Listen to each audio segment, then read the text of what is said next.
the NCAA Division III Baseball Mideast Regional Championship. Hi, I'm Nate Regani, joined by Buddy McKay as Frostburg State gets set to take on Roche. And Buddy, Roche has had Frostburg State's number all season long, sweeping them in the regular season in non-conference action, and Roche already with a win over the Bobcats in this tournament in day 2. Yeah, Roche, a real tough and gritty team, has not backed down to the number 2 team in the country at all. They won a doubleheader earlier this season, as you mentioned, and then whenever they had to face them here in this tournament, had no trouble whatsoever that day either. So they have their number. I'm sure they're plenty confident, especially coming off a win against Heidelberg, getting some redemption after a first-round loss to Heidelberg. They're feeling pretty good, and Frostburg rested, a long rest today, as they awaited through the rain delay to get to this matchup. Roche took a 6-5 victory over Heidelberg in the semifinal just 40 minutes ago, and now right back on this field here at Ross Memorial Park, ready to take on Frostburg State in the finals. Take a look at the starting lineups in a moment as Colin Williamson leads things off for Roche. The Redhawks, the away team. Williamson batting first and playing shortstop. Batting second and designated hitting is Colin Feekels. Pitch to Williamson is high for ball 2. Batting third in center field, Luis Navedo. The first baseman, Corey Podvasnik, bats fourth. Batting fifth in left field is Franzi Barlamas. Batting sixth at second base is Dylan Wilsonovich. 2-0 pitch to Williamson. It is a called strike on the outside corner. Batting seventh for the Redhawks at third base is Brian Tuffer doing the catching duties. And batting eighth is Matt Sabatini. And batting ninth in right field is John Watson. A swing and a miss, strike 2 for Colin Williamson. Defensively for Frostburg State, Greg Schneider on the mound. Lane Farmer behind the dish. Zach Weiss at third base. Ricky Castro at shortstop. 2-2 pitch. Swing and a miss, strike 3. Schneider picks up the strikeout on the very first batter of the game. Continue defensively for Frostburg State. J.T. Tipton at second base. Ricky Brady at first. In the outfield from left to right. Jamal Wyndham in left field. Nick Walker in center. And Connor Cooper is in right field. As Colin Feekels, the 2-spot batter, the designated hitter, stands in. First pitch to Feekels is a ball outside. Roche comes into the ballgame 34-12 overall. Frostburg State 40-7. But 3 of those 7 losses have come at the hands of Roche. Swing and a miss, strike 1 for Feekels. And Frostburg State really in the driver's seat with Schneider on their mound, their day 1 starter, well rested. Breaking ball outside. Feekels gives chase. Schneider a 1.75 ERA, 8-1 record in 11 starts. Conference Rookie of the Year this year, transfer. 1-2 pitch to Feekels. Check swing, just misses a bit outside. We have waited a long time to get here. Game 11 of this tournament. Nearly 2 hours late after some rain earlier this afternoon. 2-2 pitch, breaking ball, called strike 3. Back-to-back Ks for Greg Schneider on the mound. Center fielder, number 42, Luis. And that brings up Luis Navedo. Navedo hitting at a .341 clip this season. 4 homers and 32 runs batted in. The right-handed batter out of Puerto Rico. 2 outs, nobody on, top of the first inning. Snyder bringing some real nice velocity here, Nate. He's going to be tough to contend with today, and you just got to wonder what Roche has left in their bag of tricks. Roche trailing to Heidelberg, put together a 4-run 7th inning to take the lead. 2-0 pitch. Fly ball out of play down the right field line.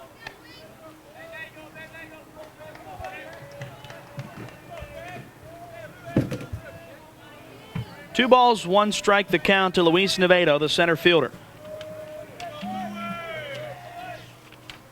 2-1 pitch. Swing and a miss, strike 2. Schneider really feeling it on the mound. Seems to be in a groove here early. Absolutely. He's ready. Like I said, he was their day 1 starter, which was Wednesday. So, one of the best pitchers in the tournament, and he's rested. Shakes off a couple of pitches. 2-2 pitch. Breaking ball. Called strike 3 on the inner edge. Greg Schneider comes in and strikes out the side in the very first inning. After a half inning, Frostburg State coming to bat for the first time. We're scoreless.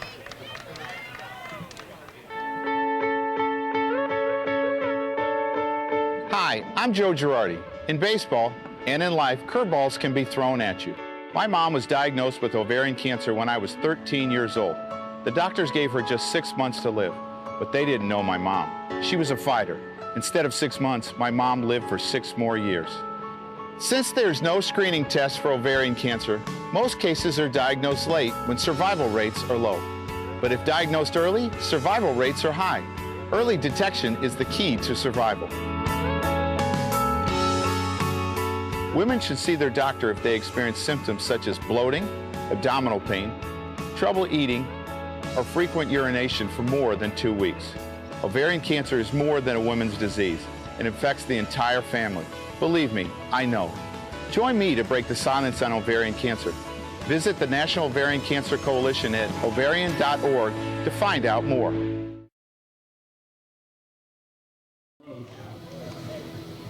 The catcher is number 4. Frostburg State gets its first chance at the plate. We'll take a look at the starting lineup for you. Batting first and playing second base, JT Tipton. Batting second at shortstop, Ricky Castro. Zach Weiss bats third, and he plays third base. Batting in the cleanup role, the center fielder, Nick Walker. Ricky Brady bats fifth at first base. The designated hitter, Zach Keeler, bats sixth. Batting seventh, the catcher, Lane Farmer. Batting eighth in right field, Connor Cooper.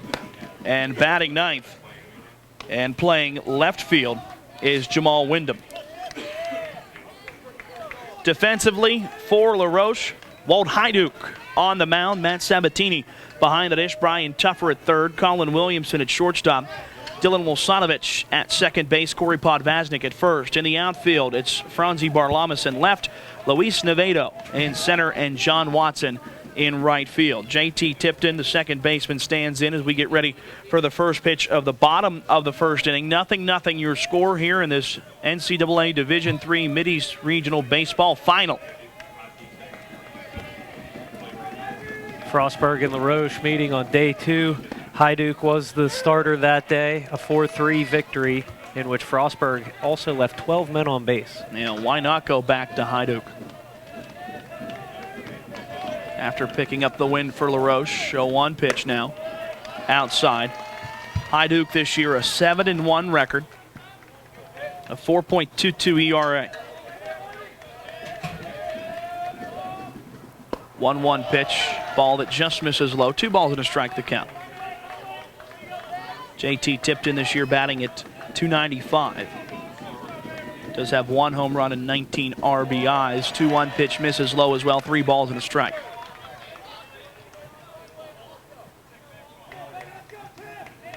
Tipton 1 for 3 in his first outing against Hyduke. Ball 4 outside to Tipton. And a leadoff walk issued by Hyduke. And as I was going to add, with 2 walks. Shortstop, number 15, Ricky Castro. Brings up Ricky Castro, the shortstop for this Frostburg State squad. Had to win 2 games yesterday to get there. Castro bunts one high down the third base line. Tuffer trying to catch it in the air but can't get to it. Just a foul ball. Dangerous bunt there for Castro. Absolutely. Step quicker and Tuffer would have made him pay. Castro, the switch hitter. We've seen him from both sides of the plate going righty today against the left-hander. 0-1 pitch as Hyduke comes from the stretch. Breaking ball that doesn't break in enough. Leaves it outside for a ball. Lights illuminating the field. Dark clouds hanging over Ross Memorial Park. Beautiful facility that we've called home for 4 days now. 1-1 pitch. Gets the bunt down the third base line. This one will roll foul as well. Second strike of the at-bat. And that one hit in fair territory and rolled about halfway down before veering to the left. Castro's had several bunts in this tournament where he's reached base successfully, bunted for a hit at least twice from what I can remember. So they're, in a sacrifice position, trying to get the hit. 1 ball, 2 strikes the count. Hajduk comes home with it. It's a ground ball to left side. Tuffer has to fall to his knees to glove it and doesn't have a throw. A hard hit for Ricky Castro, and Frostburg State has runners on first and second base with nobody out here in the bottom of the first inning. Really hard hit ball to Tuffer there. Did a good job of, was very tough in staying right in front of that thing like a bull. Ricocheted off his glove and went a little through the 5-hole. Brings up Zach Weiss as Hajduk gets a visit from his catcher, Matt Sabatini. Zach Weiss now standing in. 6 hits in this regional. Runners on first and second, nobody out. Scoreless ball game. First pitch is high. So Frostburg actually having the benefit of seeing Hajduk once already. Weiss this year a .354 average. And this Frostburg State, so Hajduk pitched that whole win. 1-0 delivery, ground ball goes off Hajduk's glove, and he'll get past the shortstop. Rounding third base now is Tipton. He will come home and score, and sliding in safely to third base is Ricky Castro. Frostburg State takes the first lead of the ball game, 1-0 in the bottom of the first inning. Center fielder, number 2, Nick Walker.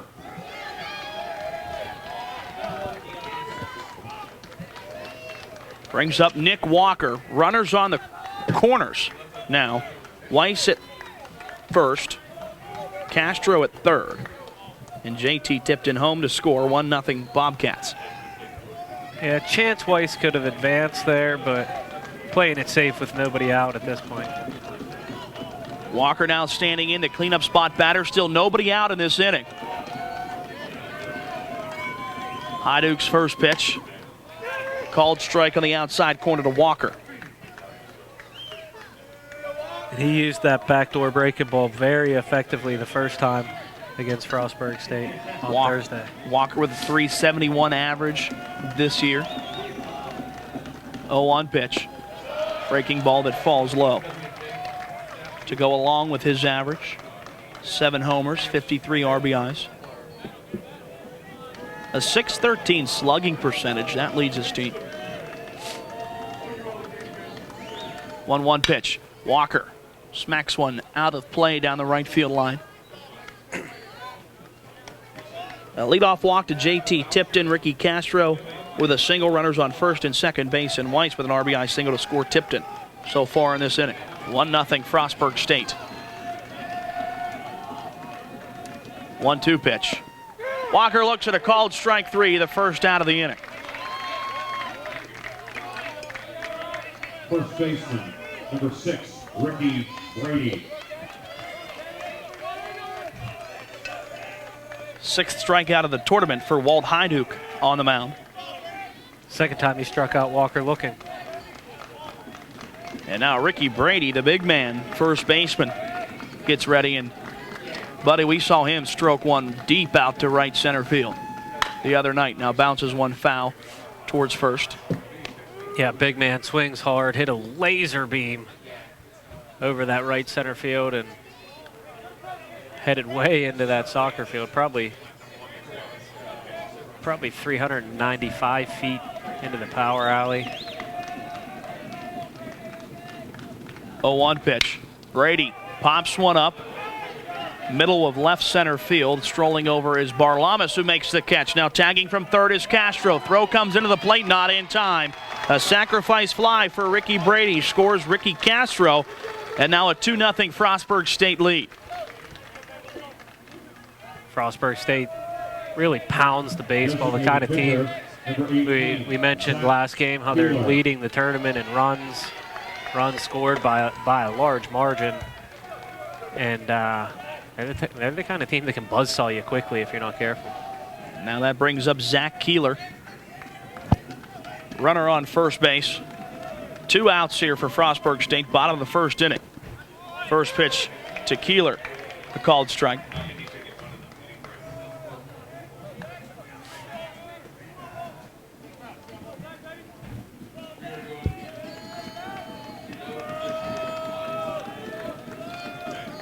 A 1 pitch. Breaking ball left outside by Hajduk.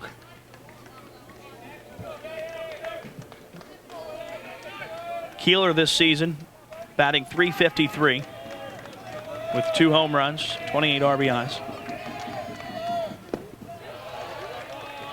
Ball low. Hajduk getting some great movement out of that breaking ball so far here in the first inning. Walt Hajduk making his second start of the tournament, both games against Frostburg State, and already we're going to have a break for a conference on the mound. Walt Hajduk, his catcher, and Chad Fitzgerald, and his, or I'm sorry, Chase Rowe out there.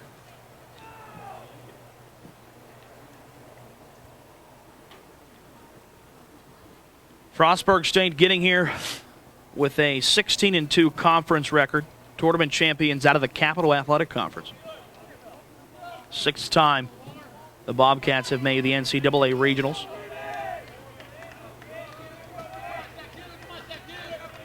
Looking to add on to a season-high 40 wins. School record. 2-1 pitch. Left outside to the batter, Keeler. Keeler doing the DHing duties today. Hitting .353 on the season. 3-1 pitch, called strike on the outer edge. 2-0 lead for the Bobcats. Bottom of the first inning. 2 outs. Weiss at first. Payoff pitch. Stroked into left field. This will bounce down for a base hit. Barlamas throwing it in. And runners on first and second base. 3rd hit of the inning for Frostburg State. The Bobcats are dialed in here early. Catcher, number 19, Lane Farmer. Brings up the 7-spot batter, Lane Farmer. Weiss at second, Keeler at first, Farmer at the plate with 2 outs for Frostburg State. Farmer 3 for 4 against Hajduk the other day, all singles. First pitch is in the dirt, hits in front of the plate, and Sabatini does a good job to block it. Catcher sees the ball well out of the pitcher's hand. Big size guy too, so he can use the whole plate, as Hajduk likes to stay away.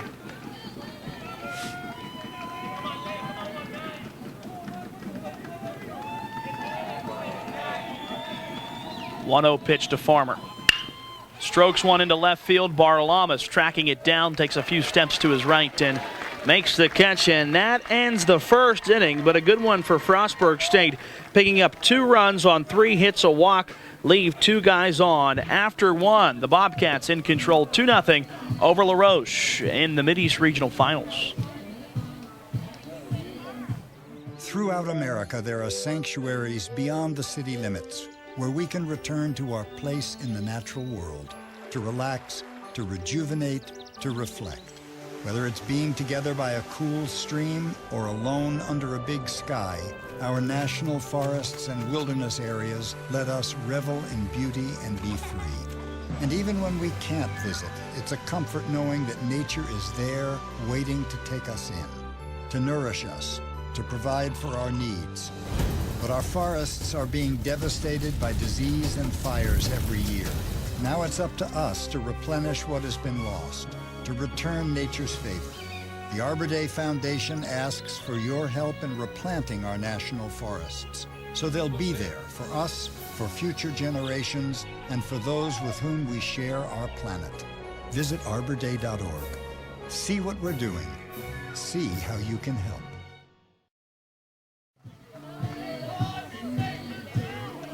Greg Schneider struck out the side last time he was out on the bump, and now La Roche comes back out on the field. The 4-5 6 spots due up to bat.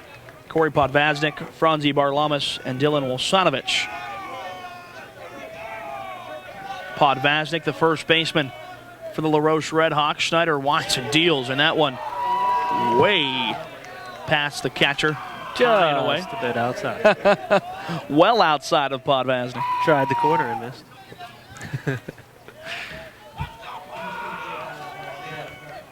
You mentioned the line on Schneider. I mean, just take a look at those numbers. 87 strikeouts to 22 walks. 1-0 pitch misses outside. Yeah, 87 strikeouts on the year. Make it 90 now. Right. With the 3 last inning. 2-0 pitch inside, ball 3. And you can tell he's amped up. Podvaznik leading this LaRoche team in batting average at .424, and he draws a walk.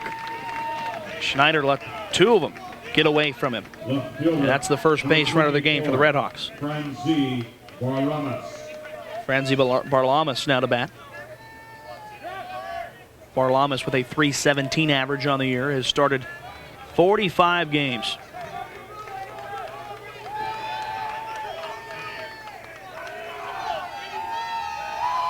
First pitch to Barlamas, called strike. 38 RBIs for Franzi.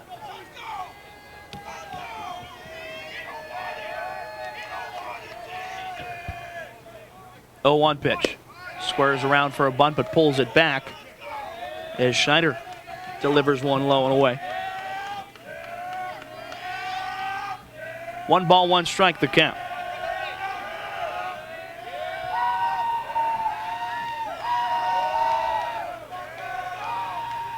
From the stretch, 1-1 pitch, misses the outside edge. By our crowd, Mike, you can hear LaRoche. They are trying to get after Schneider right now, knowing that he's already delivered a walk, trying to get in his head. 2-1 pitch, runner goes, and it gets past the catcher. That one low and away, and Farmer couldn't get a glove on it after it hit off the dirt. Stolen base for Podvaznik.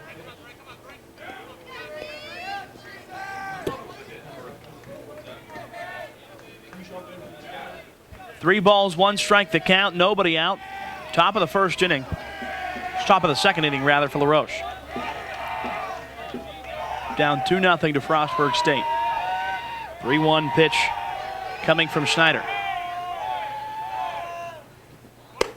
Thinks about the bunt, pulls it back, and it's ball 4. Back-to-back walks issued to lead off the second inning. Second baseman, number 11, Dylan Wilsonovich.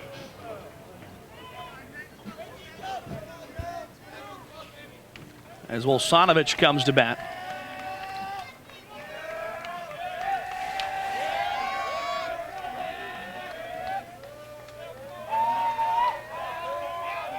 Dylan Wilsonovich, the second baseman. First pitch to him. A swing and miss. Wilsonovich batting .263 on the year. No homers, but 15 RBIs.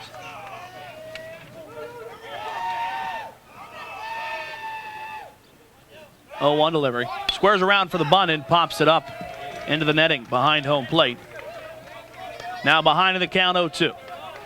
In Schneider's first outing against the presidents of WNJ, 10 strikeouts he posted. Can't argue with that. No. Obviously with 90 so far on the season, that's his MO. 0-2 pitch, runners go, swing, miss, and the throw from catcher Farmer is off target, and sliding in safely is Podvaznik at third. Also advancing Barlamas to second. Third baseman, number 5, Brian Tuffer. Completes the strikeout of Wilsonovich, 1 out of the inning. Aggressive base running being employed by Chase Rowe. And Podvaznik, I mean. So now Brian Tuffer bats Check swing. Appeal down to the first base umpire, says he did not go around.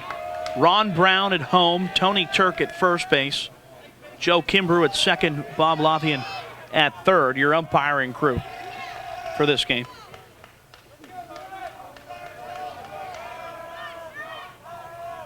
One-0 pitch outside.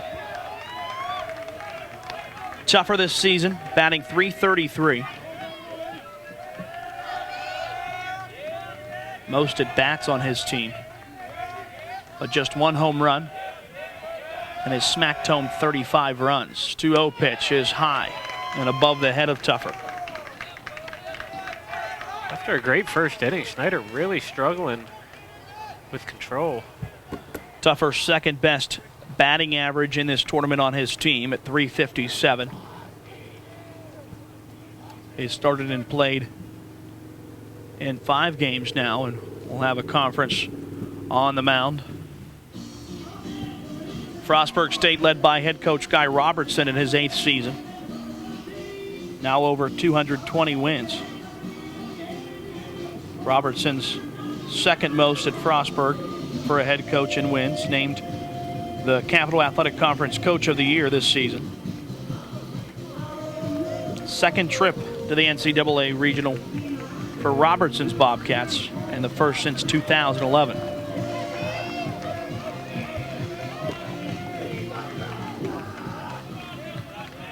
Three balls, no strikes, the count to Brian Tuffer. Frostburg State up 2-0, top of the second inning.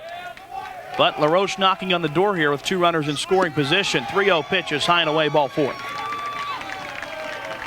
3 walks in the inning issued by Greg Schneider to go along with his 4 strikeouts. Yeah, after striking out the side in the first. So Sabatini comes to the plate with the bases juiced and just 1 out. This LaRoche team not afraid to put up runs either. High scoring games. First pitch, swing and a miss by Sabatini, the catcher. Yeah, high-scoring games throughout the season, but as we talked there in that first game, struggling a bit in this tournament. 0-1 pitch to Sabatini, swing and a miss, strike 2. Schneider gets him to chase 2, low and away out of the zone.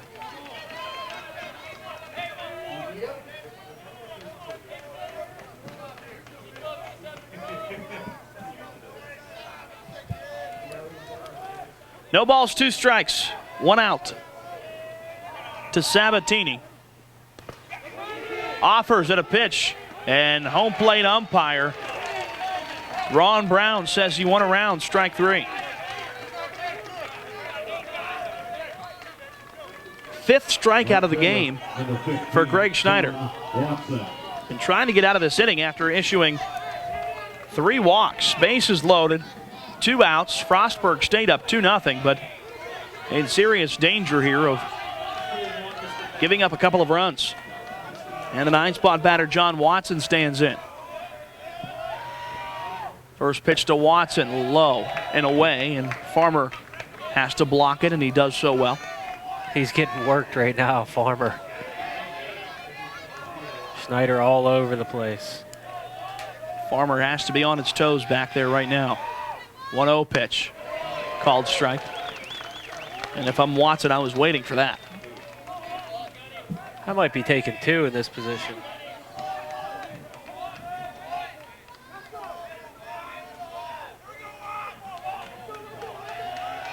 One pitch.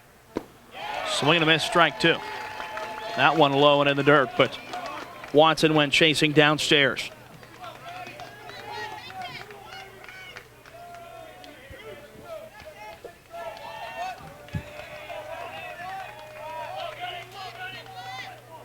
LaRoche needs 2 wins today to get a championship.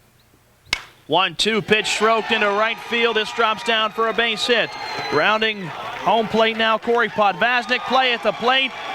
Not in time. And also scoring is Barlamas. And LaRoche ties it up 2-2 with 1 swing of the bat from John Watson, the first hit of the game. Runners on the corner still. Costly walks by Schneider. Number 13, Really gave those away. Colin Williamson. And still in trouble here with runners on the corner. 2 RBI singled by John Watson.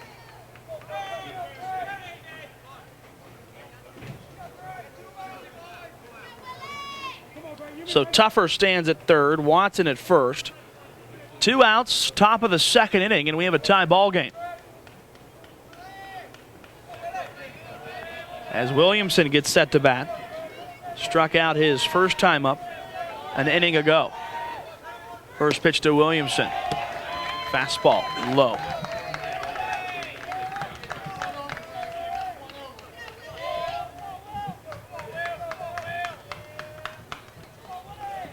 Williamson, a junior out of Butler. Second pitch low as well.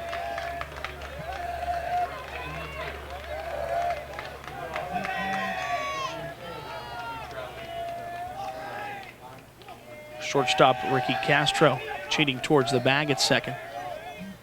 2-0 pitch, called strike.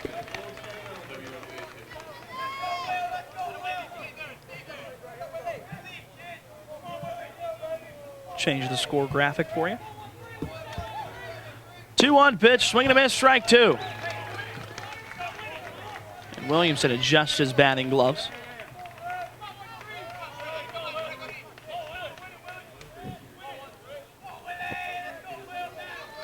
Two pitch pending. Swing and a miss, strike 3, dropped by Farmer. Throw to first will complete the strikeout. And that ends the inning. Every out so far has been a strikeout, but LaRoche scores 2 runs on 3 walks and a hit and leaves 2 on the base paths. We've played an inning and a half. LaRoche and Frostburg State tied in the NCAA Division III Mideast Regional Final. Ladies and gentlemen, in scores from around the country. Throughout America, there are sanctuaries beyond the city limits where we can return to our place in the natural world, to relax, to rejuvenate, to reflect. Whether it's being together by a cool stream or alone under a big sky, our national forests and wilderness areas let us revel in beauty and be free. And even when we can't visit, it's a comfort knowing that nature is there waiting to take us in, to nourish us, to provide for our needs. But our forests are being devastated by disease and fires every year. Now it's up to us to replenish what has been lost, to return nature's favor. The Arbor Day Foundation asks for your help in replanting our national forests, so they'll be there for us, for future generations, and for those with whom we share our planet. Visit arborday.org. See what we're doing. See how you can help. Number 17, Connor Cooper. We go to the bottom of the second inning. Frostburg State tied now with LaRoche at 2. Leading off for the Bobcats, Connor Cooper, Jamal Wyndham, and JT Tipton. 8-9-1 spots in the Bobcats lineup. First pitch called strike from Walt Heiduch. Frostburg able to put up 2 runs on 3 hits last inning. Did leave 2 on the base path, so 1 pitch, bouncer, foul down the first base line. May have bounced up in the batter's box and caught a piece of Cooper.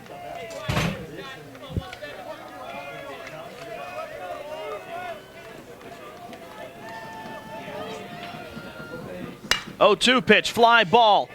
Opposite way into left field. Barlamas giving chase. This bounces down for a fair ball in the corner. Barlamas has to pick it up. Relay throw comes in, and it's a leadoff double for Connor Cooper. Left fielder, number 7, Jamal Wyndham. And now the 9-spot batter, Jamal Wyndham, stands in. Wyndham, just a 177 average this year.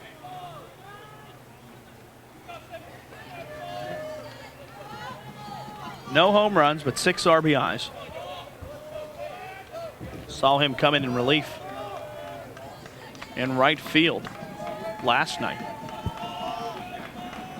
against W&J. First pitch to Wyndham, tries to lay down a bunt, pulls it back. It's a ball high from Heiduch. Wyndham just 62 at bats. Less than half of most of everybody else in the starting lineup. 1-0 pitch, shows bunt again, pops it down the third base line. It stays fair, barehanded by Tuffer and not in time. Tuffer was hoping that one was going to go foul. Watched to see what was going to happen. When he realized it would stay fair, it was too late, and Wyndham is safe at first. Great wheels on Wyndham. 5 hits in the game now for Frostburg, and that advances Cooper to third. Runners on the corners and nobody out.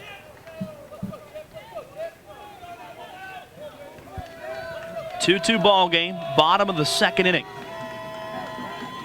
This one for all the marbles in the regional and chance to play in the College World Series. Throw to first just to keep Wyndham honest.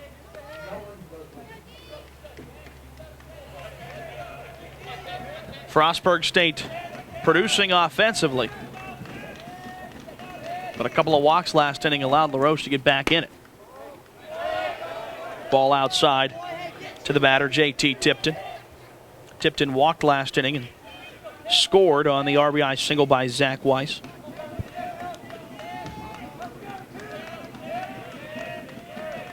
One 0 pitch. Fly ball opposite way into right field. And this one bounces foul before John Watson could get to it. Count now stands at 1-1.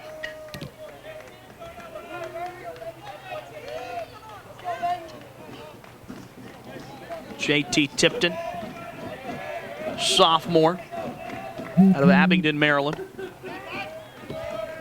Had a triple last night. Batting in the leadoff spot again tonight. 2-1 pitch. Curveball outside. Yeah, he bats in the 9-hole when Schneider's hitting and playing defense, but when Schneider's pitching and they're using a DH for Schneider, Tipton's their leadoff bat.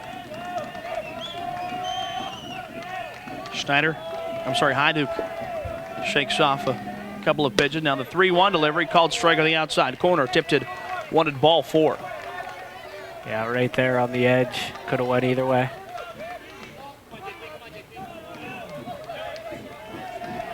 Look for that backdoor breaking ball probably there. Nobody out. Runners on the corners. Payoff pitch. Ground ball to the second baseman. Olsanovic flips it to Williamson. On to first. 4-6-3 double play. But that brings home Connor Cooper, and Frostburg State regains the lead 3-2. Shortstop, number 15, Ricky Castro. Brings up Ricky Castro.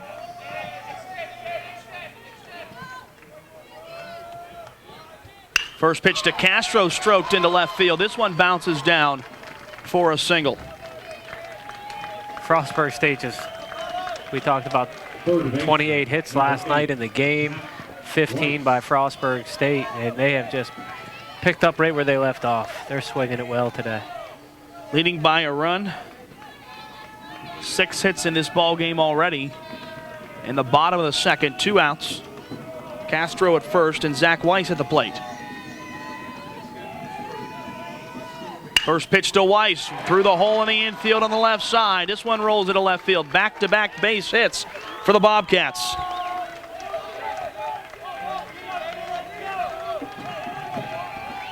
Center fielder, number 2. That brings up Nick Walker. 4 hits just in this inning for Frostburg State.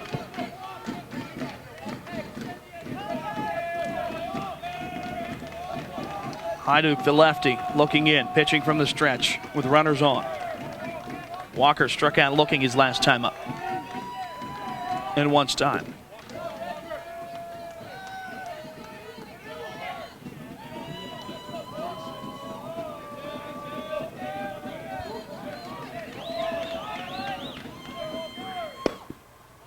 Called strike to Walker as he sees his first pitch. Walker, a native of Leechburg, Pennsylvania, senior.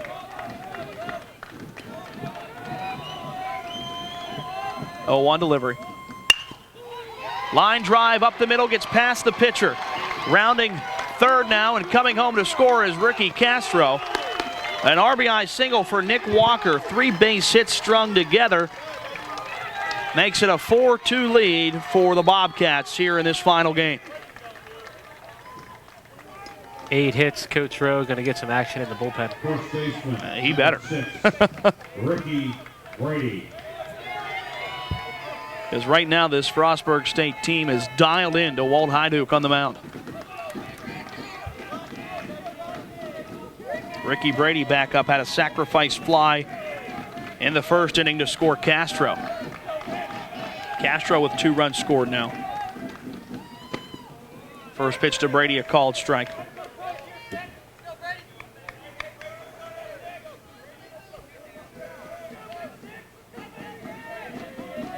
Brady was at Chesapeake Community College. Waldorf, Maryland native. Bounces one softly to the pitcher. Heiduch spins, throws to first, and that will end the inning. 1-3. But Frostburg State tallies 2 more runs on 5 hits and leaves 2 guys stranded. After 2 innings, Frostburg State leading La Roche in the Mideast Regional Final 4-2. Throughout America, there are sanctuaries beyond the city limits where we can return to our place in the natural world, to relax, to rejuvenate, to reflect. Whether it's being together by a cool stream or alone under a big sky, our national forests and wilderness areas let us revel in beauty and be free. And even when we can't visit, it's a comfort knowing that nature is there waiting to take us in, to nourish us, to provide for our needs. But our forests are being devastated by disease and fires every year. Now it's up to us to replenish what has been lost, to return nature's favor. The Arbor Day Foundation asks for your help in replanting our national forests, so they'll be there for us, for future generations, and for those with whom we share our planet. Visit arborday.org. See what we're doing. See how you can help.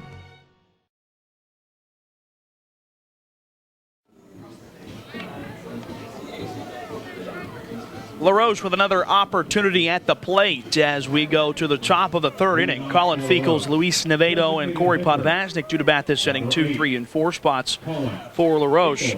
All 6 outs for La Roche have been strikeouts at the hand of Greg Schneider. But Schneider's 3 walks and 1 hit allowed scored 2 runs last inning.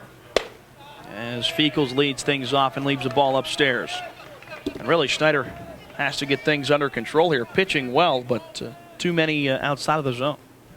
Yeah, at this point, you got to, you had 6 strikeouts. That's all your outs. You got to make these guys beat you. You got 8 guys behind you. Let them play defense. Keep it in the zone. Don't give them anything for free. 2-0 pitch now. Feekles looks at a strike. They're going to, with 6 strikeouts, they're going to be hard-pressed to hit you in the first place. 2-1 delivery, stroke the opposite way. This one could be trouble down in the corner, but foul.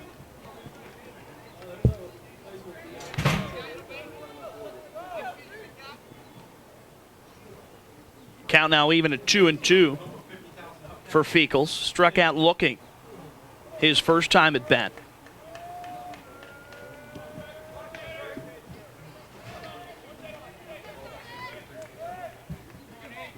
Feekles from Edinburgh, PA. 2-2 pitch upstairs. Graduated from General McLean High School. Payoff pitch. Breaking ball that misses low. Another walk from Schneider. His 4th one of the game. Number 42. Back-to-back innings. Nevedo. He's given up a leadoff walk. Yeah, not a terrible pitch there. I mean, that was a great breaking ball. Just broke probably too much. Still, just too many walks. 4 walks to go with his 6 strikeouts. As Nevedo stands in.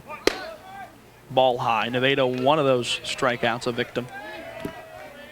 Got caught looking in the first inning.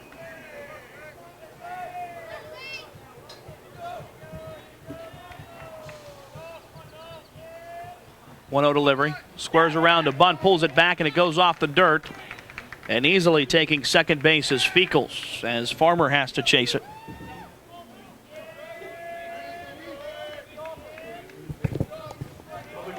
Farmer's really getting. They do rule that one a wild pitch. Sorry, buddy. They do rule that one a wild pitch.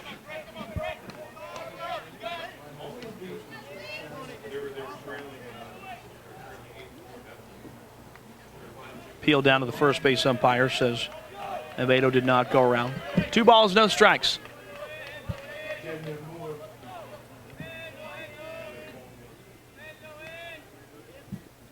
Squares around to bunt again, pulls it back. 3 balls, no strikes the count. Schneider dealing some heat. He's hard to hit, but having a hard time finding this strike zone.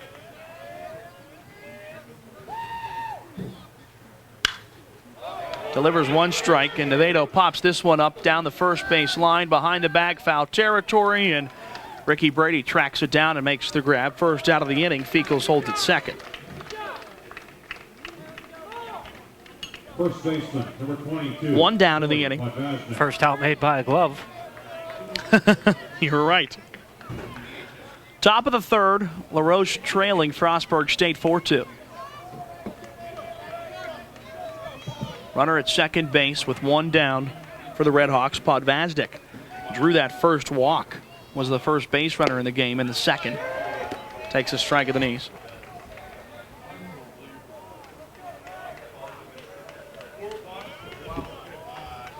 Podvazdik, a Plum grad, not far from here. 0-1 pitch called strike 2.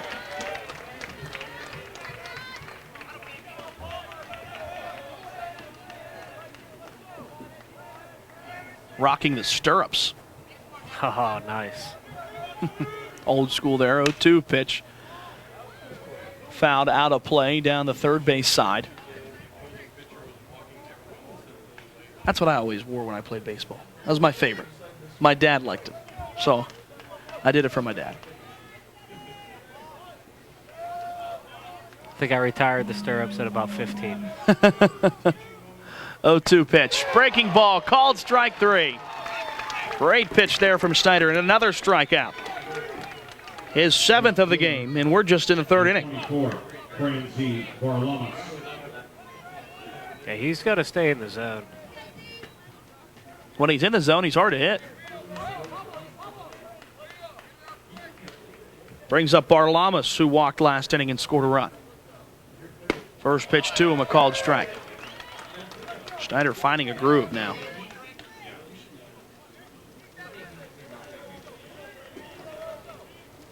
Oh, 1 pitch as we get some sprinkles on the field. Outside. First game of the day, delayed an hour and a half to start, and then 15 minutes in the middle to fix the field up and hold things off due to a torrential downpour. 1-1 delivery to Barlamas, a ball inside. 2 balls, 1 strike. And the umbrellas start popping out in the stands. This game was supposed to start at 3:15 and didn't start until after 5 o'clock. 2-1 pitch in the dirt. A wild pitch advances Colin Feekles to third base. He led off this inning with a walk. A wild pitch got him to second. Now a wild pitch gets him to third. And Schneider is just all over the board right now. 7 really strikeouts, but it's the definition of Rick Vaughn, right? Yeah, really. He either strikes him out or he misses by a mile at this point. And that's not what you want to see in your championship game here. With a lead, 3-1 pitch. Squeeze is on. Play is made as Barlamas bunts and Farmer gets him out, and Feekles was coming home, but the force out at first ends the inning. 2-3. So LaRoche gets a leadoff walk, but leaves him stranded at third base after a couple of wild pitches. After 2.5, Frostburg State leads LaRoche 4-2 in this Mideast Regional Championship. Cheer for the stumbles. That he should have had that. and the tears that linger. For in those moments, greatness lies. There, you will find the provoked, the determined, the unified. It's in those moments that champions are born. Which of the angles on the board are the one from the quiz on Friday? Jaden?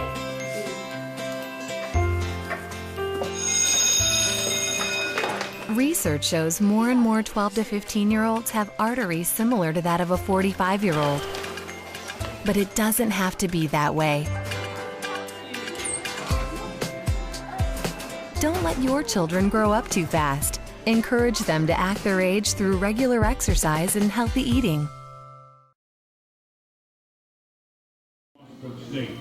Designated hitter, number 18, Zach Keeler. Zach Keeler, Lane Farmer, and Connor Cooper lead off the bottom of the third inning for Frostburg State. Some rain now falling here at Roche Memorial Park in Washington, PA. The Bobcats with a 4-2 lead in this NCAA Division III Mideast Regional Championship game. Walt Hyduk still dealing as the first pitch to Keeler is a called strike. Keeler had a single in the first inning. 0-1 pitch, a called strike two. That's a tough. That's that backdoor breaking ball that he's used so effectively. And I don't even know if that catches a piece, but it's good enough for the umpire. Hyduk misses outside now, trying to throw some junk again. But that pitch is just about unhittable. 1 ball, 2 strikes the count. Hyduk delivers a ball that misses inside. Evens up the count at 2-2.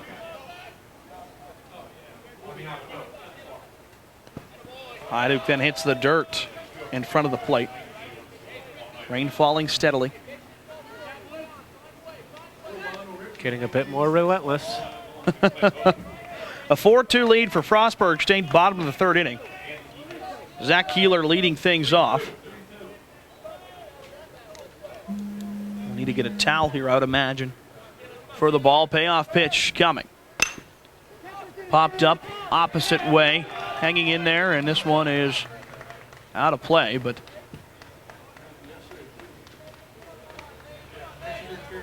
they called catcher's interference there. So that puts Zach Keeler on, despite the foul ball. Matt Sabatini getting a glove in there. And we are going to call this one. We're going to postpone it for now. Home plate umpire saying time to cover the field. That's Ron Brown. So they're going to cover this thing up as the rain continues to fall here in Washington, PA. We'll take a short break. When we come back, we'll recap how we got here so far. Rain delay in the third inning. Frostburg State leading 4-2. Cheer for the stumbles. That he should have had that. And the tears that linger. For in those moments, greatness lies. There, you will find the provoked, the determined, the unified. It's in those moments that champions are born. The kidney walk is amazing. There's so many people suffering from kidney disease, so it's very important for us to be out here raising awareness. Gives you a lot of bridges to meet people. It gives us hope, motivation, encouragement. It's just an inspirational walk for our family. The kidney walk is awareness. The kidney walk is life. The kidney walk is hope.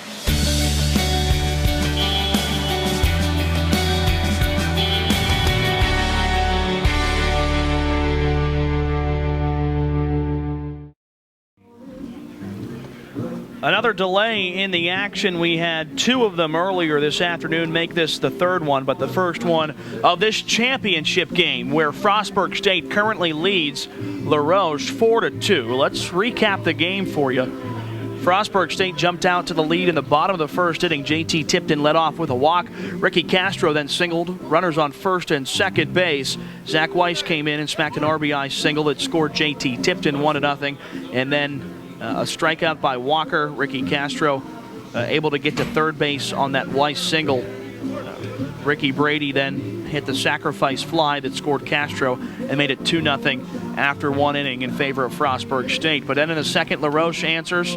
LaRoche leads off the second inning with a walk by Corey Podvaznik. Then Franzi Barlamas walks, runners on first and second base. Then Brian Tuffer walks, bases loaded. John Watson comes up and hits a 2 RBI single that scores Podvaznik and Barlamas and ties the game at 2. But then in the bottom of the second inning, Frostburg State regained the lead. A leadoff double by Connor Cooper. Jamal Wyndham then hits a single. Runners on first and second base. JT Tipton grounded into a double play. So that moved Connor Cooper over to third base. Then Ricky Castro hits a single that scores Cooper. Then Zach Weiss comes up and hits a single that scores Castro. I'm sorry, Nick Walker then hits the single after the Weiss single to score Castro. In the second inning, Frostburg State scores 2 runs on 5 hits and leaves 2 on the bases. No runs scored by LaRoche in the top of the third. Now we're delayed here in the bottom of the third. Zach Keeler at first base on a catcher's interference call. Nobody out, and Lane Farmer at the plate, and that's how we got here. So another delay, buddy, just as we saw in Game 1. Scattered showers expected throughout the Pittsburgh area all throughout the weekend. Yeah, it could be a long wait for this one. Weather forecast had some very big clouds, big red clouds in it. It'll be questionable as to whether these guys get back out onto the field, or even if they can get out onto the field tomorrow with the forecast. You just never know. So hold tight out there with us, folks. We'll have the action when it resumes, and you're going to want to follow Twitter for the updates, because we're not going to stay live until we actually get some numbers. It'll take a while for the action to resume, and so we'll be tweeting. You can follow us at pacstream.net and keep up with the tweets, and we'll keep you posted as to when the action will actually resume. We'll give you a warning and a heads up, and you'll just have to follow there to see when we get back to the game. It's the NCAA Division III Mideast Regional Final here between Frostburg State and LaRoche. Middle of a rain delay in the bottom of the third inning. We're going to step aside. Frostburg State leading LaRoche 4-2.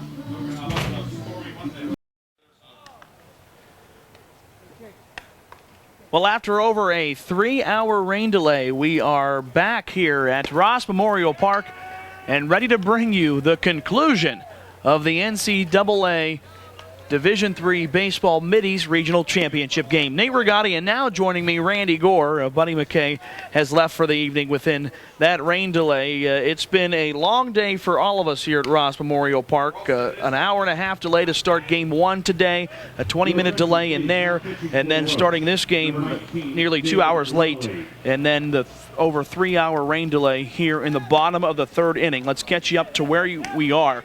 Frostburg State leading LaRoche in the bottom of the third inning, 4-2. Frostburg State is the home team and batting at the current moment.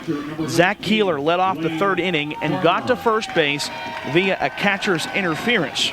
And then the rain came, and that's where we ended. Lane Farmer is the batter.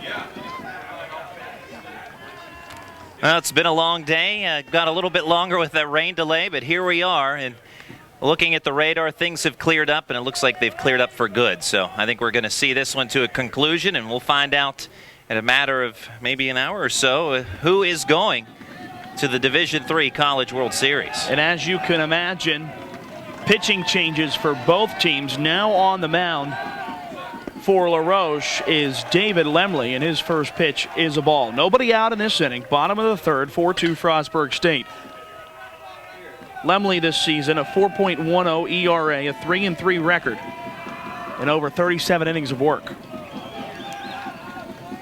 1-0 pitch to Farmer is a ball outside, and we are finally back to action. And have to thank Todd Young and his crew that got this field ready. Everybody else waiting it out. Teams went and got some food. 2-0 pitch ripped into left field. This one gets down foul by about 4 feet. Hard hit ball down the left field line by Farmer. Farmer jumped that pitch, but yanked it just a little too far. A matter of feet foul.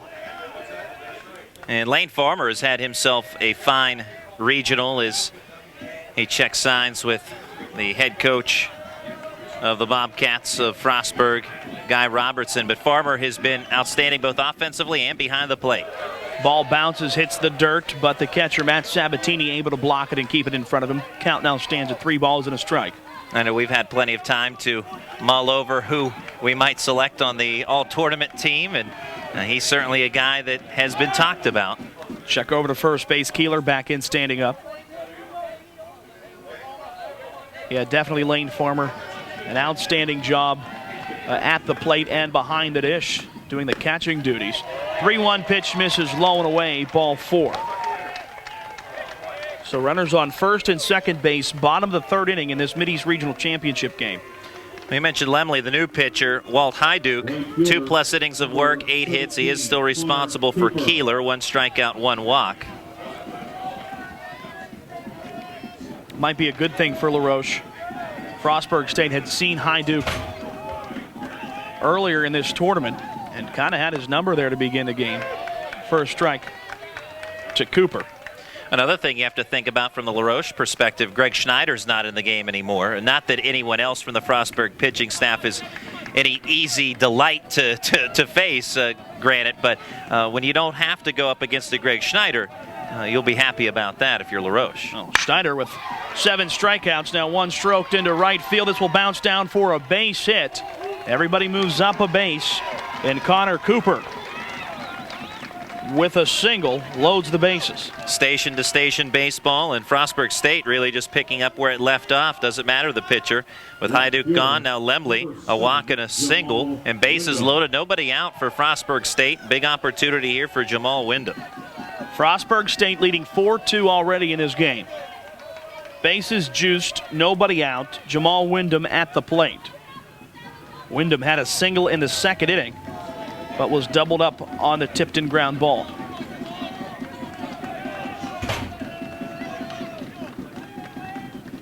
First pitch from Lemley, called strike off speed to Wyndham. Jamal Wyndham, just a 177 average coming into tonight. Just had his 12th hit of the year before the rain delay. 0-1 pitch, swing and a miss. Great junk from Lemley. Gets Wyndham to go around. That's some breaking stuff there from the right-hander. And Lemley, remember, he pitched yesterday against W&J, earned a complete game victory, giving up only 1 run on 5 hits. Winner advances to the College World Series. 0-2 pitch outside, and Sabatini blocks it and keeps it in front of him.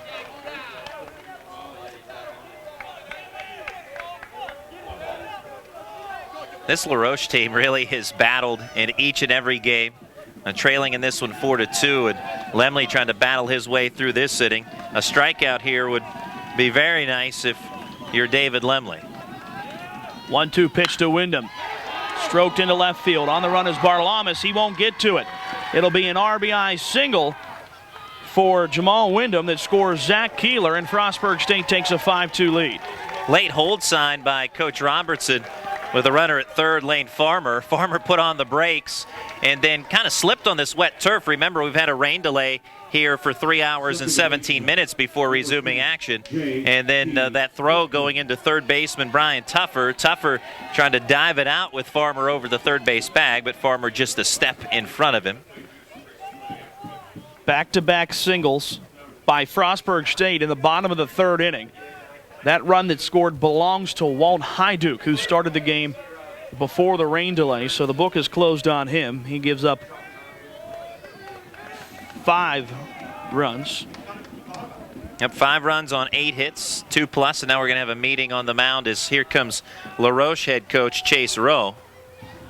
Now, Frostburg State scored 2 runs on 3 hits in the 1st inning, and then 2 runs on 5 hits in the 2nd. And the bats are definitely out for the Bobcats here in this championship game. Not a better time to have them really working. As much as we've talked about the Frostburg State pitching staff, their bats have brutalized thus far the LaRoche Redhawks. So we're going to have a new pitcher come out of the bullpen. So that's it for Lemley as he faces 3 batters, does not retire 1, gives up a walk and 2 singles.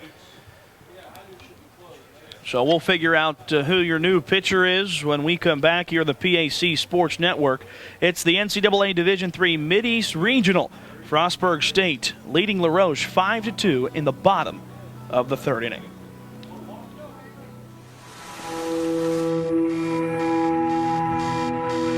Celebrate the slow starts, the soggy shoes. Celebrate the stumbles, the long trips home, the tears, the frustration, the disappointment, and the lessons learned along the way.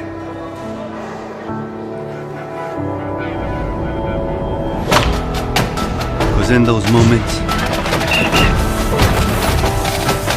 greatness lies.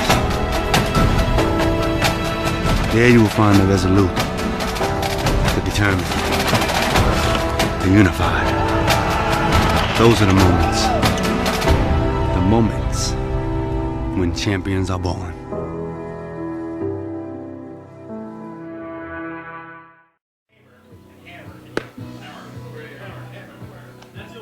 Brady Hamer, your new pitcher for La Roche. The Red Hawks trailing Frostburg State in this championship game 5-2. Runners on all three bases. And nobody out yet for Frostburg State in the top of the lineup coming to bat. And Randy Gorey, you have Hamer's stats for the season. Hamer, 13 appearances, 2 starts for the Red Hawks, 1-2 record with a 4.91 ERA and 1 save to his credit this year. In 22 innings, has allowed 24 hits, 13 runs, 12 earned with 9 walks and 17 strikeouts. Opponents hitting .276 against him, and obviously in a pickle here, inheriting this jam, bases loaded, nobody outs, and really he's in a spot where he has to keep La Roche in this game. It's a 5-2 contest with Frostburg State leading, and they can blow this game open big time right now in the bottom of the third. And if you're Frostburg State, of course, you want this one blown open. Put the pedal to the metal, end this one early if you can. Make it little doubts down the stretch if you're the Bobcats. Zach Keeler led off this inning before the rain delay with a catcher's interference. Lane Farmer then was walked as we returned to action. Then back-to-back singles by Cooper and Wyndham. Wyndham with the RBI single to bring home Keeler. And that gives us the score of 5-2. And now J.T. Tipton stands into bat for the third consecutive inning for Frostburg State. A walk, and he is grounded into a double play as the first pitch from Hamer is a ball that misses low. You like to have your lead-up man come up a lot, and if he's up 3 times in 3 innings, then you're doing some very good work along the entire lineup. Went through 7 batters in the first inning, did Frostburg State. Check swing, ball low. And went through 7 batters in the second, and on pace to do the same once again.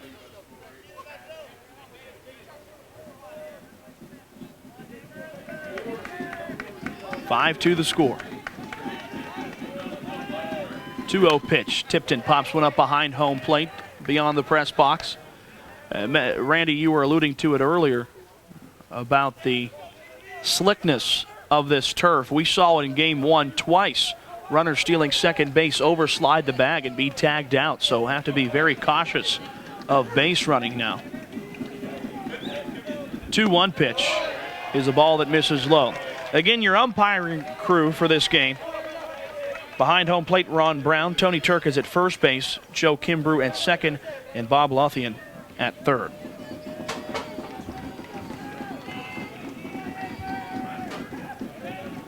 Three balls, 1 strike, the count to Tipton. Flies one up. Shallow right field, and catching it is the second baseman, Olshanovich. Everybody holds. Well, in a situation like that, with the bases loaded and nobody out as a pitcher, you want either a strikeout or a pop-out, keep the runners right where they're at. And the pop-out variety by J.T. Tipton is he's the inning's first out. And Ricky Castro, he's had himself quite a tournament as well. He's already 2 for 2 of this game. Also has 2 runs scored, does the lefty. 1 out, bases loaded. Frostburg State up by 3. First pitch to Castro, bounce foul into the first base dugout, occupied by his Bobcat teammates. As shortstop for the Bobcats, and Castro, he's displayed a strong arm defensively. He's made some very good plays throughout this regional. But right now, trying to do something with the bat. 0-1 pitch. Fouled away. Reminds you of the defensive alignment for LaRoche. It's Sabatini behind home. Brian Tuffer at third. Colin Williamson at short. Dylan Wilsonovich at second. Corey Podvaznik at first. In the outfield from left to right, Franzi Barlamas, Luis Nevedo, and John Watson. 0-2 pitch coming to Castro from the relief pitcher Hamer. Delivers, and that's in the dirt for ball one. Nate, you were speaking about the turf and its slickness, and anytime you're on an all-turf surface like this one here, with the exception of the pitcher's mound and batter's box area, home plate area, you do have to be very cautious with your slides. You basically have to start earlier than you would under normal circumstances, because otherwise this turf is more or less like a slip and slide. You just keep on going. Well, we saw Alex Grove kind of slide it in a fetal position in game one today so that his feet would stop on the base and then his arms could catch himself as well. 1-2 pitch to Castro. Skies one into the corner in left field. Over in foul territory to make the grab is Barlamas. Tagging from third is Farmer. Now also trying to advance is Cooper, and he's tagged out. Lane Farmer scores the run, but the double play, argument that the ball was bobbled at third base, but the call was out. The run does score. It's a sacrifice fly for Castro to make it 6-2. And then trying to take third also was Cooper, and he was thrown out 9-5.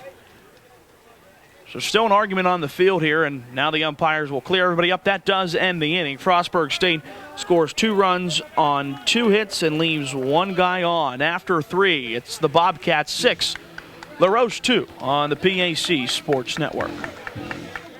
Throughout America, there are sanctuaries beyond the city limits where we can return to our place in the natural world, to relax, to rejuvenate, to reflect. Whether it's being together by a cool stream or alone under a big sky, our national forests and wilderness areas let us revel in beauty and be free. And even when we can't visit, it's a comfort knowing that nature is there waiting to take us in, to nourish us, to provide for our needs. But our forests are being devastated by disease and fires every year. Now it's up to us to replenish what has been lost, to return nature's favor. The Arbor Day Foundation asks for your help in replanting our national forests, so they'll be there for us, for future generations, and for those with whom we share our planet. Visit arborday.org. See what we're doing. See how you can help. A strange way to end the third inning, a sacrifice fly by Ricky Castro that brings home Lane Farmer to give Frostburg State a 6-2 lead after the third inning, but then Connor Cooper trying to be a little bit greedy and take third base as well, Randy. Yeah, there was a lot going on there, and a strange ending in the fact that everybody was hanging around talking about that there might have been a bobble and no out.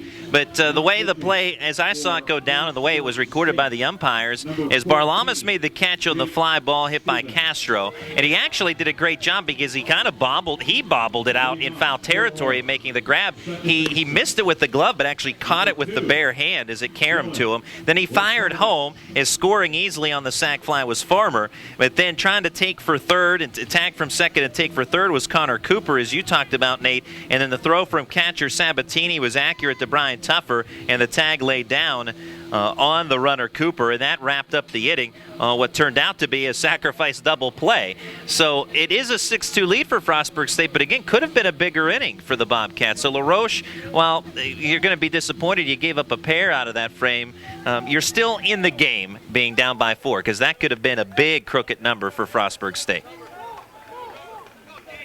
New pitcher for Frostburg State out of the delay is Stevens. And Randy will get you his stats in just a moment as Wilsonovich, Tuffer, and Sabatini lead off. A soft roller by Wilsonovich to Castro, and he boots the ball. Volsanovich will reach base safely. In fact, the error will be charged to the third baseman, Zach Weiss. Well, Weiss doing his job cutting that ball off to his left before he could get to the shortstop, Castro. But he juggled it in, and I think we're seeing the ill effects of the wet turf more so than just on the base running, because that one he couldn't get a grip on the baseball, lost it, and therefore a runner is safe at first base. LaRoche down 4 runs, nobody out. Top of the 4th inning. Brian Tuffer thinking sacrifice bunt, but pulls it back. Volsanovich into first safely after the Weiss error.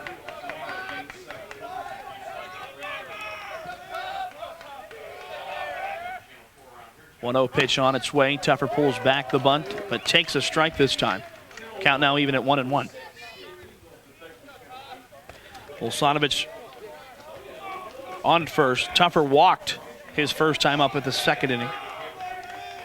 Made it all the way to the 3rd, but was left there. 1-1 delivery. Again, a bunt pulled back. Fastball outside. Makes the count now 2-1. As promised, the numbers on Stevens. 1-0 record in 11 appearances, 1 start with a 3.06 ERA. 17 2/3 innings, has allowed 17 hits, 6 runs all earned, 7 walks, 15 strikeouts. Tuffer looks at a called strike 2. Both of them being delivered on the outer third of home plate. Schneider had to start for Frostburg State. Surrendered 2 runs on just 1 hit. But struck out 7, but the problem, walking 5. 2-2 pitch, check swing, appeal down to the first base. Umpire says he did not go around. I think that's a good call by Tony Turk, despite the disappointment from the Frostburg State dugout. Yeah, just a slight check swing there from Tuffer. And so Tony Turk right on top of it. Full count. Nobody out with a runner at first for LaRoche. Trailing by 4. Payoff pitch in the dirt. Ball 4. Well, again, we were speaking about LaRoche and the benefits for the Red Hawks out of this long rain delay, 3 hours and 17 minutes, is that Greg Schneider no longer pitching. And one of the top pitchers in this Frostburg State staff. He was the man who started the opener against W&J, earned a 7-1 win, posted 10 strikeouts. He's gone after 3 innings, and anytime you can chase him out of the game, if it's by your own work or by Mother Nature, you'll take it. Natural causes helping out LaRoche in some aspects right now. As Matt Sabatini stands in. Sabatini struck out in the 2nd inning. LaRoche playing its 2nd ball game of the day. Defeated Heidelberg 6-5 earlier today. 1-0 pitch, runners go, bouncer to the shortstop. Castro backhands it, will throw over to first, will one-hop into the glove of Brady, not in time, but the throw to first allows the runners to advance. Volsanovich comes home and scores. Well, Volsanovich, you talk about aggressive base running. He was coming around third as soon as Castro made his throw to first. So he was coming home all the way. And Castro, he was not concerned really with the runner at third at that time. He was just focused on getting the ball in the glove, setting his feet and throwing to first. And because that ball was hit in the hole, he didn't have enough time to throw out Sabatini anyway. So the runner scores from second on the infield single. You don't see that often, but you did there because the runners were on the move on the ground ball. RBI single for Matt Sabatini, and that's just a bad decision by Castro to release that ball. As Watson squares around for a bunt but pulls it back. Castro had no chance of getting Sabatini at first base, and because he decided to throw that ball, allowed Volsanovich and Tuffer to advance an extra base.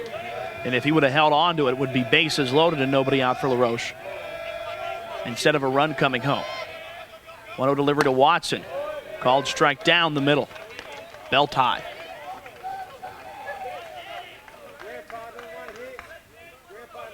Now the scrappy LaRoche Redhawks, just as they fell behind by 4, nobody out, building up a threat and within 3 already and looking for more. Stevens comes home, 1-1 pitch outside. 2 balls and a strike. Well, LaRoche trailed earlier today to Heidelberg. 6 runs on 6 hits in the 7th inning, giving LaRoche the win. 2-1 delivery. Watson, swing and a miss. Nice fastball there from Watson, brought it up out of the zone. And when you see that fastball coming in, tough to resist. And it ended up near the eyes, and Watson coming up empty, 2-2. Misspoke, LaRoche, 4 runs on 4 hits in the 7th. I knew that didn't sound quite right when I said it. Still enough for the Red Hawks' victory over Heidelberg to get to this championship game. 2-2 delivery, swing and a miss, strike 3. Watson chased one upstairs just a little bit for the first out of the inning. A similar fastball to the previous one. Brought it up out of the zone over the plate, and again up near the eyes. Watson taking a swipe at it and coming up empty. And just as it was in the bottom of the 3rd inning where LaRoche was trying to wiggle out of a jam, Frostburg State, 1 run in against them, and runners of the quarters, nobody out. The strikeout of John Watson keeps them right where they're at. An opportunity for an inning-ending double play ball to get them out of this situation. And now here's a bunt down the 3rd base line. Weiss fields it over to first to get the force out, but that brings home Brian Tuffer and makes it a 6-4 lead now for Frostburg State. LaRoche scoring 2 runs in the inning, 2 down. Successful squeeze bunt by Williamson, and well played as Brian Tuffer racing home, and Williamson put it in a place where Tuffer was going to score. The only option really for Weiss was to charge it and apply the throw at first base. And so successful squeeze bunt by Williamson, bringing home Tuffer, and now a 2-run game. Sabatini now stands at second base. Colin Feekles, the batter.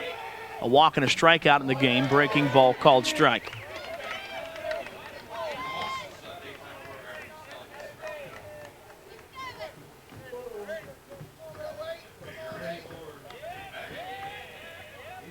Oh, 1 offering.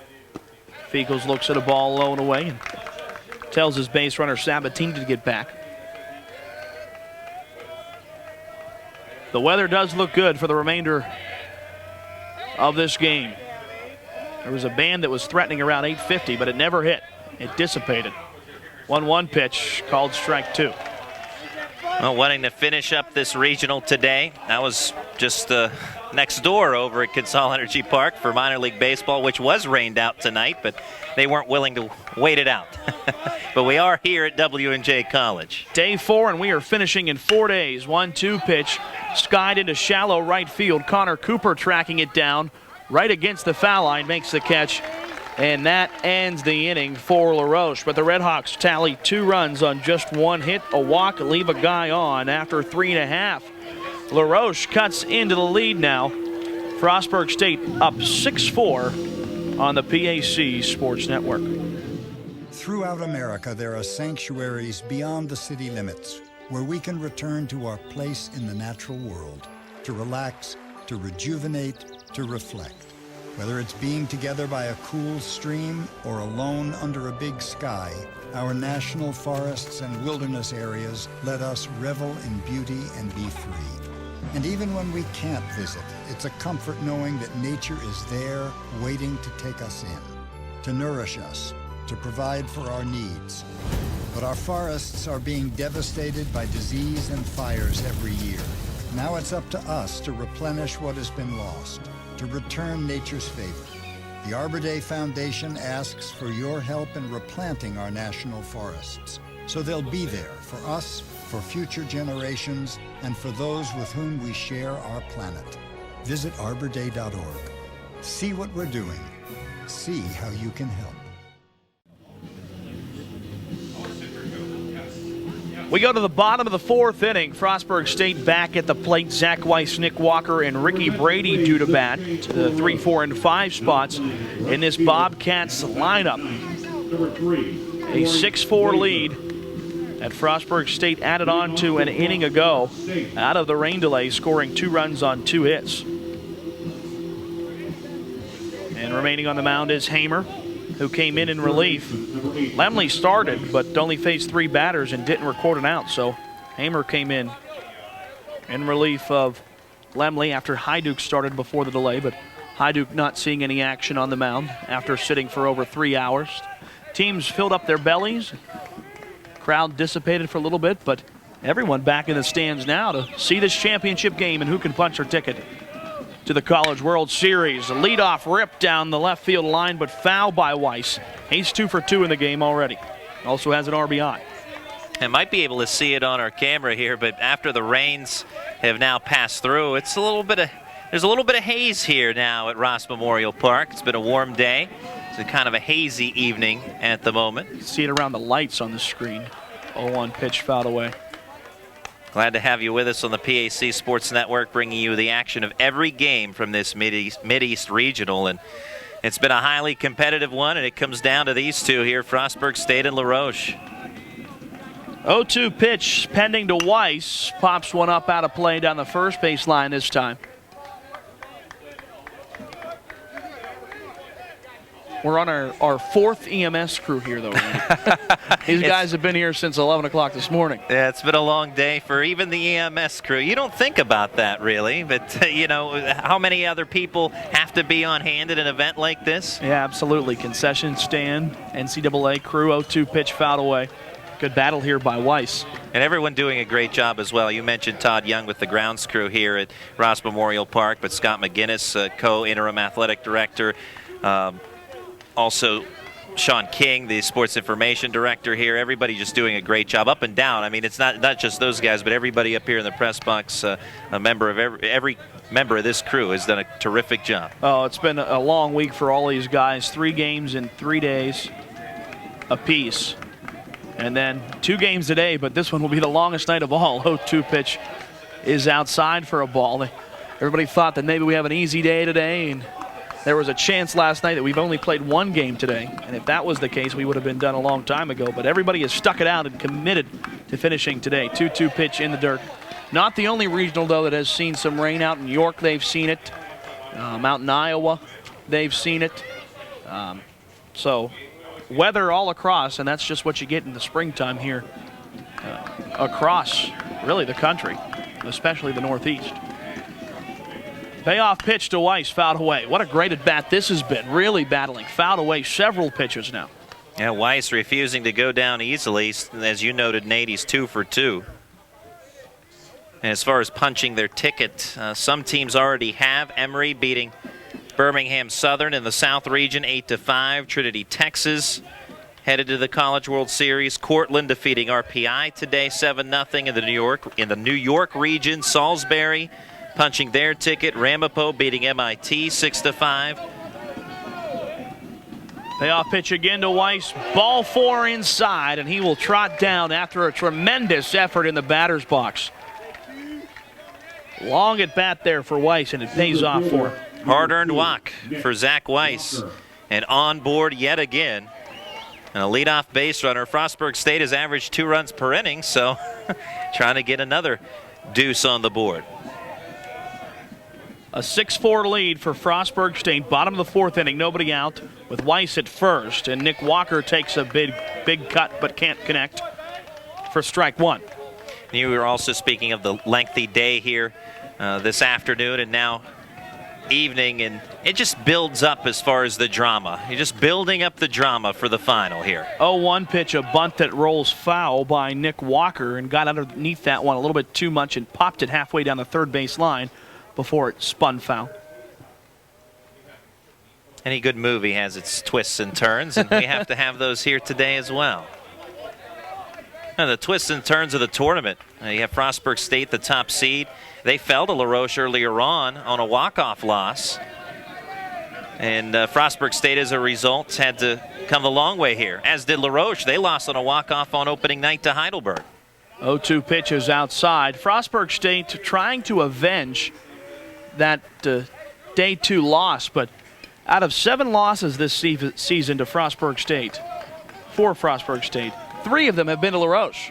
The Redhawks sweeping them in the regular season. Now a line drive into center field by Nick Walker. This will bounce down. Rounding second and tripping up is Weiss, and he dives back safely into second as the throw was to third base to keep him there. And now runners at first and second base for Frostburg State with nobody out. And Weiss, that lead runner, he's being checked on now by Guy Robertson, the head coach of the Frostburg State Bobcats, because he had to put on the brakes quickly. Remember the slick turf when you're coming hard and have to go in reverse, not an easy proposition now with the wet turf. And the athletic trainer as well for the Bobcats coming out to observe the scene here. Weiss trying to walk this off. He's hunched over at the moment near the second base bag, and now he's going to lie down. So he's going to get checked on here by the athletic trainer. And it looks to be a left leg issue of some sort. But, the wet turf, in terms of just base running in general, it will make it difficult to be aggressive. You have to be certain as to where you're going on the bases here on the wet turf, because you make one false move. I mean, Colin Williamson, who played that ball as the relay man, if he turns and throws into second, they have a chance at getting Weiss there. Maybe they don't, but they have a chance. And it's just, again, you have to be certain on where you're going now. You always do, but especially now with the wet surface. Yeah, it's a safe play throwing to first base because you know that Weiss is retreating back to second. So you don't get the out, but you also prevent him from advancing up a base because you never want to throw behind the runner. You always want to throw ahead of him, and that time it worked out. But, I had not thought about trying to put on the brakes on this turf. You talk about the sliding and making sure you don't overslide a bag. But you have to be committed. If you're going to go to third, you have to go to third here. There's no stopping because of all the rain that has sat. And we watched the rain come off the tarps that cover the mound and home plate and just puddles of water thrown on this turf. This turf can handle the water. Good draining system to it, but that doesn't dry it up at all. Runners on first and second base. Ricky Brady stands in, bounces one to the right side, and booting it is Podvaznik, the first baseman. Goes off the forearm, and that will load the bases. E3 in your scorebook. That last hop came up on him and ate him up. Caromed off his chest and bounced to the right. And Weiss moving to third, Walker to second, and Brady on board on the E3. Still nobody out here for Frostburg State. And Podvaznik tried to keep it in front of him with his body, but again, it bounced off his upper body and to the right. It had no play. Yeah, that's a tough one for Podvaznik, as it brings Zach Keeler back to the plate to call it strike to him. Keeler was the last batter before the 3-hour rain delay. So another bases loaded, nobody out threat here for Frostburg State. 0-1 pitch outside. Frostburg State able to tally 2 runs last inning after having bases juiced and nobody out.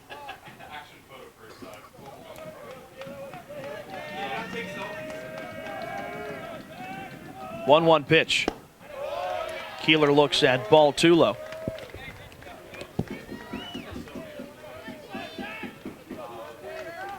Frostburg State continuing to lead 6-4.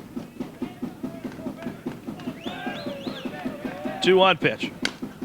Grounded foul into the on-deck circle where Lane Farmer stands ready.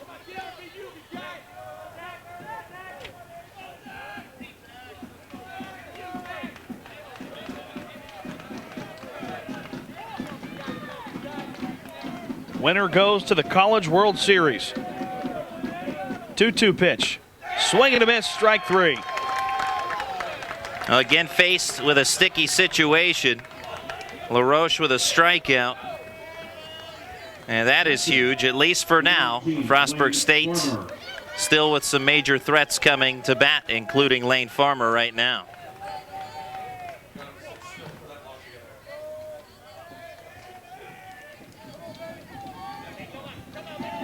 Farmer 0 for 1 plus a walk. Does have a run scored. Fouls one out of play.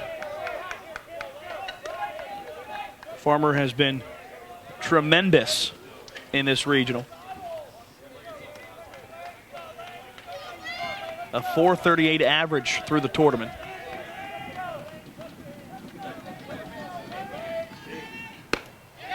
Swing and miss, strike 2. What a blessing it is for Frostburg State to have a catcher who not only can call a game as he does with his pitching staff, handle such an outstanding pitching staff like he does, and then be able to swing the bat as he does as well. Bottom of the 4th, 1 out, bases loaded, 0-2 pitch. Swing and miss, strike 3. Back-to-back strikeouts for Hamer in the bottom of the fourth with bases loaded. That's clutch. Right fielder. Needs to get one more here and would really get himself out of a jam. When you think about this, hitting a walk, a single, and air, what a way to pick up your teammate Podvaznik. Back-to-back strikeouts. Still one more to go if you're Brady Hamer. Connor Cooper, who's 2 for 2 in the ball game. Looks at a ball inside.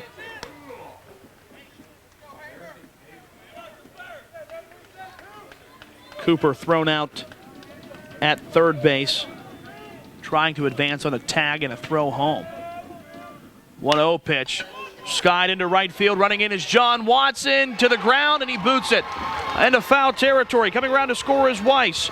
Now Walker will score. Rounding third is Brady. Play at the plate, and he's tagged out. That will end the inning.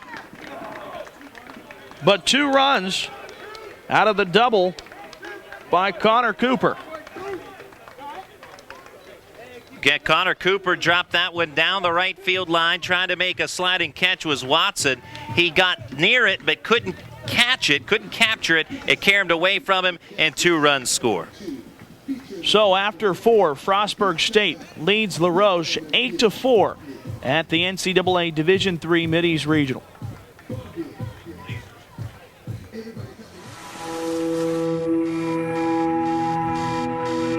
Celebrate the slow starts, the soggy shoes. Celebrate the stumbles, the long trips home, the tears, the frustration, the disappointment, and the lessons learned along the way.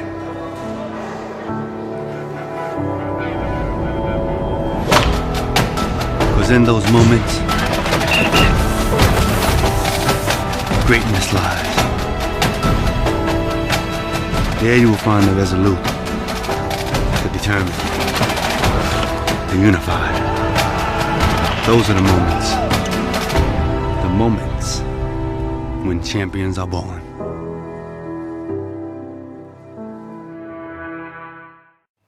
Leading off for La Roche.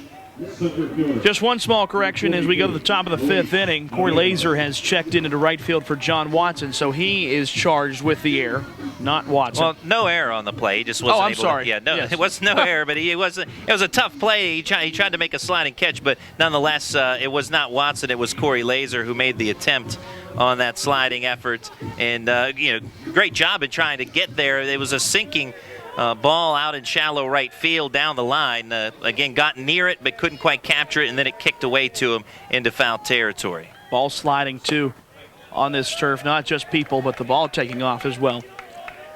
As Luis Nevedo, Corey Podvaznik, and Franzi Bartolamas lead off this top of the 5th inning for La Roche. Count even at 1-1 on Nevedo, 0 for 2 in the game. 1-1 pitch fouled up behind home plate.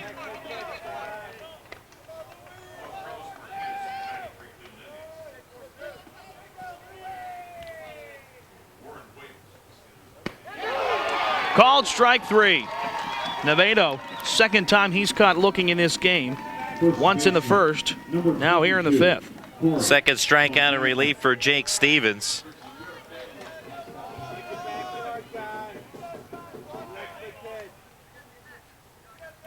Brings up Corey Podvaznik. He is struck out looking as well, walked. First pitch to him is a ball. Corey Laser, by the way, you could plug him into the 9 spot in the batting order for La Roche, in for John Watson. Now Podvaznik hits one over top of the shortstop Ricky Castro in left center field. A 1-out base hit for the La Roche Redhawks and Corey Podvaznik. That ball dropped in nicely over top of the shortstop Castro and underneath Jamal Wyndham. And so a kind of a seeing eye base hit. Just found the open spot of the Frostburg defense, and Podvaznik certainly will take it. Brings up Bartolamas. La Roche trailing by 4. First pitch to Bartolamas, called strike in the outer corner.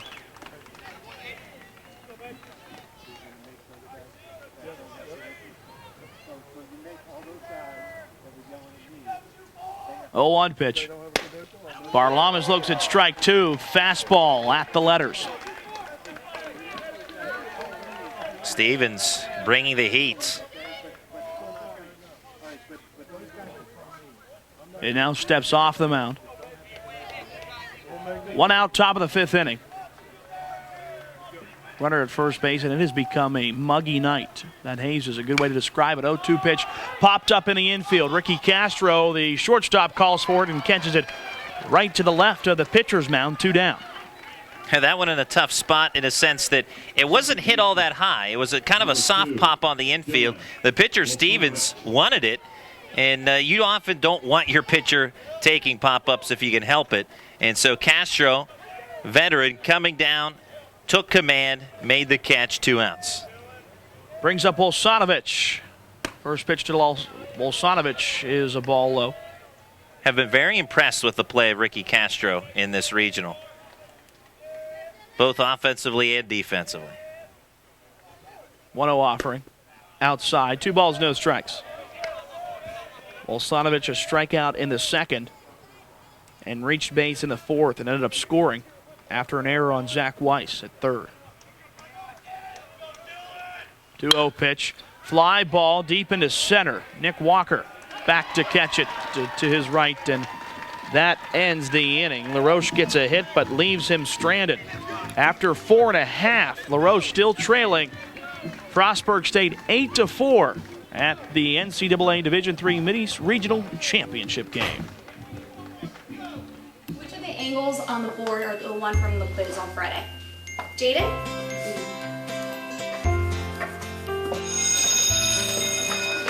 Research shows more and more 12 to 15-year-olds have arteries similar to that of a 45-year-old. But it doesn't have to be that way. Don't let your children grow up too fast. Encourage them to act their age through regular exercise and healthy eating. The kidney walk is amazing. There's so many people suffering from kidney disease, so it's very important for us to be out here raising awareness. Gives you a lot of bridges to meet people. It gives us hope, motivation, encouragement. It's just an inspirational walk for our family. The kidney walk is awareness. The kidney walk is life. The kidney walk is hope.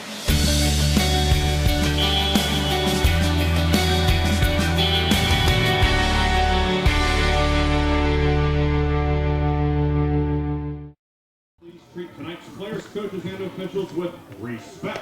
Frostburg State with a chance to add on to an 8-4 lead in the bottom of the fifth inning. Coming up for the Bobcats, Jamal Wyndham, JT Tipton, and Ricky Castro, 9, 1, and 2 spots in this Bobcats lineup. And the bats have been out so far for Frostburg State, scoring 2 runs in each inning so far on 12 hits. Number 7, Jamal Wyndham. In comparison, LaRoche just has 3. And has an extra inning under their belt.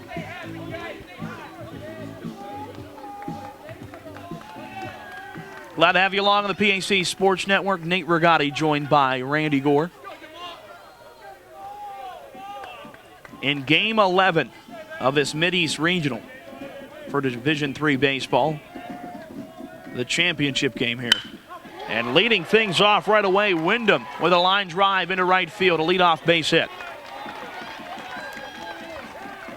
And Jamal Wyndham is 3 for 3 today with an RBI. Second baseman, number 10, J.T. Tipton. And back to the top of the order for Frostburg State, J.T. Tipton batting for the 4th time in 5 innings.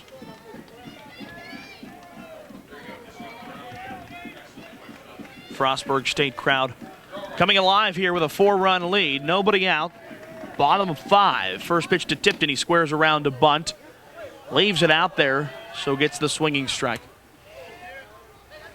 Number 1 man in the batting order, JT Tipton, and LaRoche expecting him to bunt. He shows bunt on the first pitch, and as Nate described, pulled back at the last moment, but still charged with a strike. Brian Tuffer charging in from the third base position as there's a pickoff throw. Wyndham diving back in safely. Tipton, a sophomore out of Patterson Mill High School.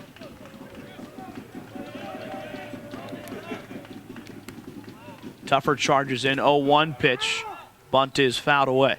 Little cat and mouse between Tipton and Tuffer. Tipton squared up early, pulled back then, giving the look as if he might swing away. That backed Tuffer off for a moment. Then Tipton going back to the bunt attempt, but bouncing it foul. Now 2 strikes on the batter. We'll see if Guy Robertson still wants Tipton to bunt or if he wants him or allows him to swing away here. 0-2 pitch, and it's a pitch out purposely. Now LaRoche thinking something might be on there. So when you're in front of the count 0-2, you have that luxury. Now the count 1-2. Wyndham, a speedster, on first base. 1-2, called strike 3 at the knees. 3rd strikeout now for Stevens. Working in relief as he checked into the game for Greg Snyder back in the 4th inning after the rain delay. Or excuse me, not Stevens, my apologies. Hamer as he checked in for Lemley after the rain delay. There you go. Ricky Castro now bats. Castro looks at a strike. Frostburg State up 8-4 at the plate with a runner at first base and just 1 down. Castro 2 for 2 plus a sacrifice fly.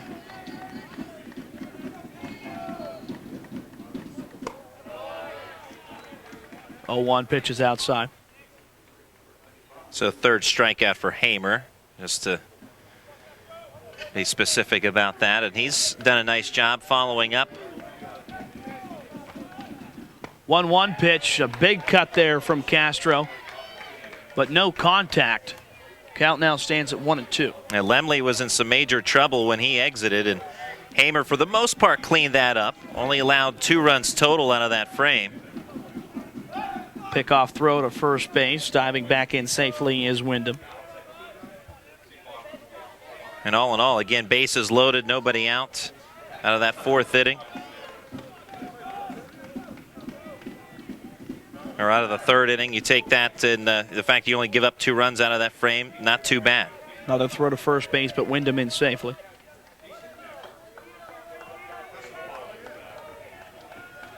Castro facing the 1-2 count, bounces 1 foul towards first, and Podvaznik chases it and picks it up out of the first base coacher's box.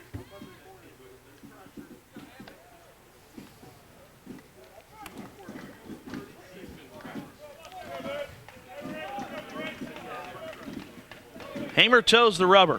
1 ball, 2 strikes the count to the batter, Castro. Hamer comes home, leaves it high. Count now even at 2-2. Castro, a senior on this Frostburg State squad out of North Chesterfield, Virginia. 2-2 pitch, swing and a miss, strike 3. Back-to-back strikeouts for Hamer in the 5th inning after giving up the leadoff single. 3rd baseman, number 8, Zach White. So now 4 Ks in the game for Hamer. Hamer, a right-hander and a junior out of Westmont, PA, and Westmont Hilltop High School. LaRoche back-to-back champions out of the AMCC, the Allegheny Mountain Collegiate Conference. Pickoff throw again to Wyndham, back in safely. They really do not want him to get a jump, huh? Absolutely. A lot of attention paid to Wyndham, and now with 2 outs and figuring that he's going to be straight up stealing. Maybe not, as Weiss hits one deep into left field, back and crashing. No, just before the wall, able to make the catch is Franzi Barlamas. Great job by him to snag it. That one roped out there, but he tracks it down and ends the inning. Frostburg State gets a leadoff single from Wyndham, but leaves him on after 5. Frostburg State still in control on the PAC Sports Network, leading LaRoche 8-4.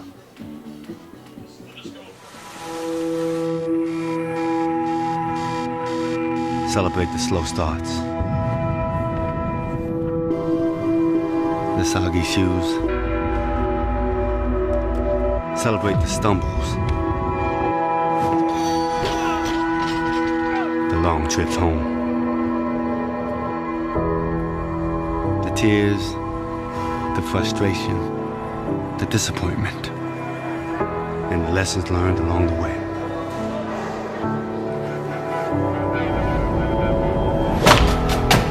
Because in those moments, greatness lies. There you will find the resolute, the determined, the unified. Those are the moments when champions are born.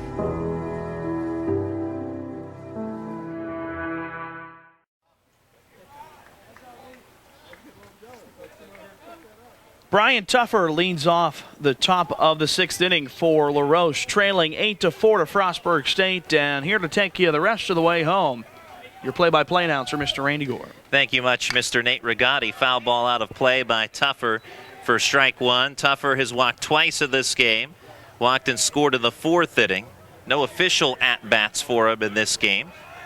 Is working on the bump, Jake Stevens, the right-hander for the Bobcats, kicks and delivers. 0-1 breaking ball, chopper over the mound, middle of the infield. Castro will play it to his left and darts a throw to first for the inning's first out. Castro had to go a long way for that one. Was actually on the first base side of the second base bag when he got to it, but nonetheless, he sprinted there and made the play. No, good job by Castro to track that one down. Has a better angle on it to catch it and then get it to first base over the second baseman, J.T. Tipton. And that one had so much hang time that it ended up being a close play at first base, despite that one really not getting much further than the pitcher's mound. Now it's Matt Sabatini, 1 for 2 with an RBI single. Fastball inside to him, ball 1. Sabatini, right-handed hitter. Senior. And senior catcher out of Beth Center High School in Washington County. Pitch a strike, 1-1. High fly ball, right center field. Gliding to his left in the gap to make the catch is Nick Walker. And the center fielder for the Bobcats puts it away, 2 outs. Got up underneath that one just a little too much and let Walker range over to his left to make that grab. So Frostburg State looking for its first 1-2-3 inning as a pitching staff since the 1st inning when Greg Schneider, who was in the game before the 3-hour rain delay, struck out the side. Schneider was mowing him down. 7 strikeouts before the delay. Corey Laser at the plate. Fouls off the 1-0 pitch, now 1-1. John Watson before him was 1 for 2 with a 2-run single in the 2nd. Laser on the 1-1 pitch. Takes a beautiful breaking ball on the inside quarter, now 1-2. Pretty pitch there from Stevens, broke right in there. 1-2. Fastball called, strike 3 at the knees. And 1-2-3 go the Red Hawks. Score after 5.5. It's Frostburg State 8, La Roche 4. I lost my mother and my grandmother to ovarian cancer, so I know firsthand how this disease can change your life. My loss has made me stronger and taught me what's really important in life. And for me, that's being surrounded by the people I love and watching for the signs and symptoms of ovarian cancer, because early detection really does save lives. And because ovarian cancer doesn't just affect the woman who has it. For more information, go to ovarian.org. Our little superhero looks pretty happy. Yes, he does. I've been teaching him that eating healthy will make him grow up strong. It's so important that we both encourage him to eat healthy and exercise regularly, and that we live that way in front of him. You know, it's never too early to start. I wish I'd eaten healthier when I was his age. Yeah, maybe if you had, you would have developed some special powers also. 92% of kids and teens have a poor diet, but you can change that. Teach your kids the importance of healthy eating in a language they can understand. And welcome back to Ross Memorial Park for the bottom of the 6th inning. The championship of the Mideast Regional Division III baseball between Frostburg State and La Roche. I'm Randy Gore along with Nate Rigotti. And Nick Walker, Ricky Brady, and Zach Keeler will bat for the Frostburg State Bobcats against La Roche's Brady Hamer, who checked into the game back in the 3rd inning. Had to work out of a pickle then. That was inherited, bases loaded, nobody out. and did a fine job in allowing only 2 runs out of that. Neither were charged to his line. One to the original starter, Walt Heiduch, and another run to David Lemley. In all, Heiduch giving up 5 runs. But Hamer since then giving up 2 in the 4th inning, so he does have some runs charged to his line out of this 8-4 lead for Frostburg State, but none of which out of that 3rd frame. Pitches strike to Nick Walker, who's 2 for 3, a single, and a run scored. Fouls one off again, now 0-2 the count. Frostburg State with a hit through each of the 5 innings prior to this 6th. And the 5th, the only frame they weren't able to tally a run. Hamer's 0-2. Swing and a miss. Strike 3. That's 5 Ks now for Brady Hamer.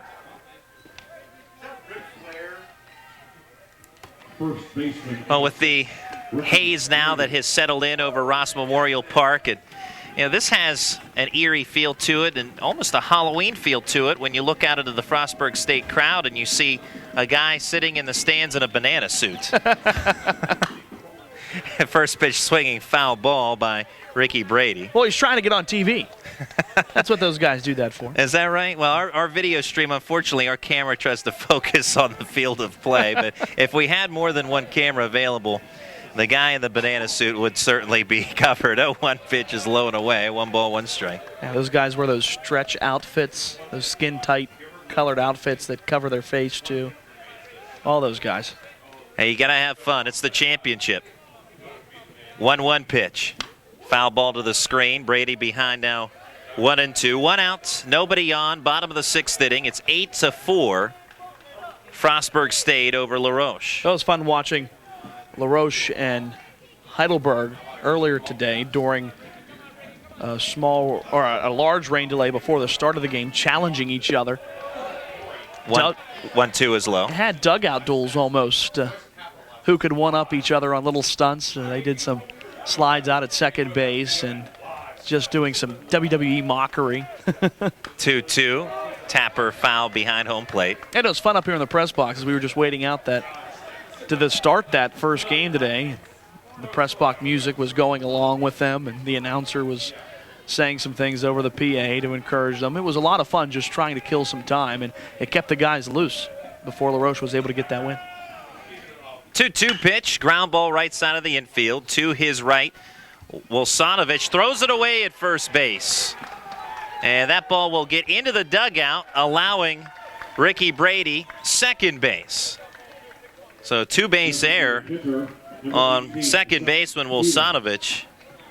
And a runner in scoring position for Frostburg State. Second time Ricky Brady has reached on an error. The first one hit a sharp bouncer to Podvaznik at first. He booted it. And now this one, a soft roller to Wilsonovich. Didn't really come off the turf at all, but he airmails it over into the dugout, and that puts Brady on at second. Had plenty of time there.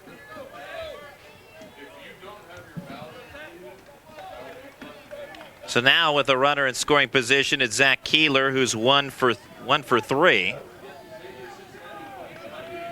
Reached on a catcher's interference call in the 3rd inning. Also singled back in the 1st. Keeler takes at the knees from Hamer, strike 1. Frostburg State, 2 runs in the 1st, 2 runs in the 2nd, 2 in the 3rd, 2 in the 4th. And for La Roche, 2 in the 2nd, 2 in the 4th. So if you've scored 1, you score 2 in whatever inning that is. Pitch in the dirt from Hamer. 1 ball, 1 strike. It's 8-4. Frostburg State in front over La Roche. And this, the conclusion of the Mideast Regional. And what a region it has been. Some great teams, some great action. 1-1 pitch in the dirt. Skips away from catcher Sabatini, allowing Brady to third. So now an error in a wild pitch has Brady on board to second, now to third. In the dirt, and Sabatini dropped down to block it, put the glove down, but it sneaked underneath the glove and went 5-hole right between his legs to the backstop to give Brady third base. Infield playing in now for La Roche with the runner at third. trying to conserve a run, cannot afford to fall behind by any more. And granted, LaRoche has been piling up runs like a pinball machine this year offensively, but this is the final. 2-1. Delivery is low, ball 3, and you can't expect to put up the gaudy run totals that LaRoche has against a pitching staff like Frostburg State, so one of the best in the nation. And Frostburg State doing a good job at the plate, too. 13 hits in the game so far. 3-1 on top of home plate, low, ball 4, runners at the corners. Keeler on at first, Brady at third. Number 19, Lane Farmer. And Frostburg State has done a good job of taking advantage of free passes. Zach Weiss scoring off of a walk in the 4th. Ricky Brady advanced, got to first on an error in the 4th inning, but then was thrown out at home, trying to take home. Bases clearing single. Or I'm sorry, double by Connor Cooper, but Brady thrown out. Offering low to Lane Farmer, ball 1. Farmer walked in the 3rd and scored. He's 0 for 2. Runners at the corners, 4-run lead for Frostburg State. 1-0 pitch, downstairs again, 2-0.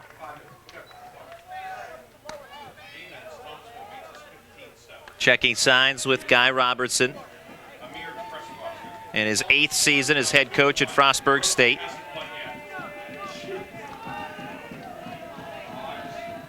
Two-0. Fastball, a strike on the inside edge. And both of these teams setting school single-season records this year for victories. LaRoche accomplishing that in this tournament. Frostburg State had already done it before entering the regional. 2-1. Fly ball down the right field line, slicing toward foul territory. It will drop in foul ground beyond Corey Laser. But it is a foul ball and a 2-2 count on Lane Farmer, who tried to poke that one opposite way and nearly did. Ruler length, foul territory, right off the chalk.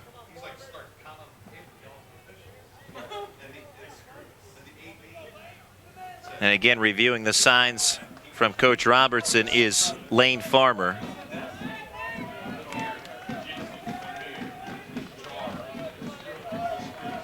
Robertson trying to lead Frostburg State to its first ever appearance in the College World Series. 2-2 outside, ball 3. Both of these teams trying to get to the College World Series for the first time in school history. Chase Rowe, the head coach at LaRoche. And both of these programs have done very well under these head coaches. Payoff pitch, called, strike 3, and Farmer knew it immediately.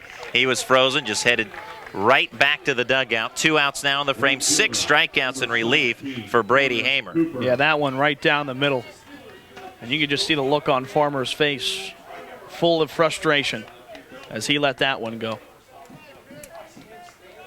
Connor Cooper, 3 for 3. 2 doubles, a single, 2 RBIs, and a run scored. Has runners at the corners with 2 outs. Can he come through again? Pitch from Hamer. Fastball at the knees on the outer part of the plate is a strike. Good pitcher's pitch. I'd say Cooper's had a pretty good night, huh? Yes, very much so.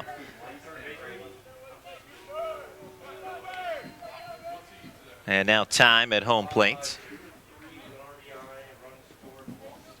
Connor Cooper, Jr., out of Denton, Maryland, and Sussex Central High School.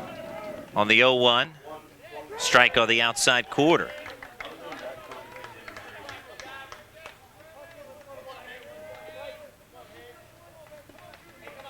On a long, rainy day here in Washington, Pennsylvania. This regional will come to a conclusion tonight. 0-2, ground ball, right side of the infield. Handled by Wilsonovich, throws to first accurately, and the side is retired. An error, a walk, and 2 left on. After 6, it's Frostburg State 8, LaRoche 4.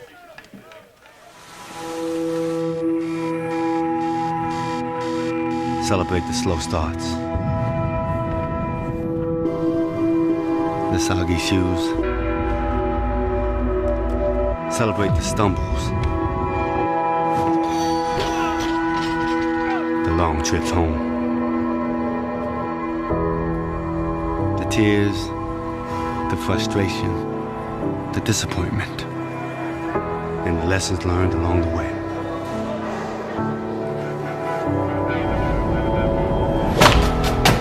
Because in those moments, greatness lies. There you will find the resolute, the determined, the unified. Those are the moments when champions are born.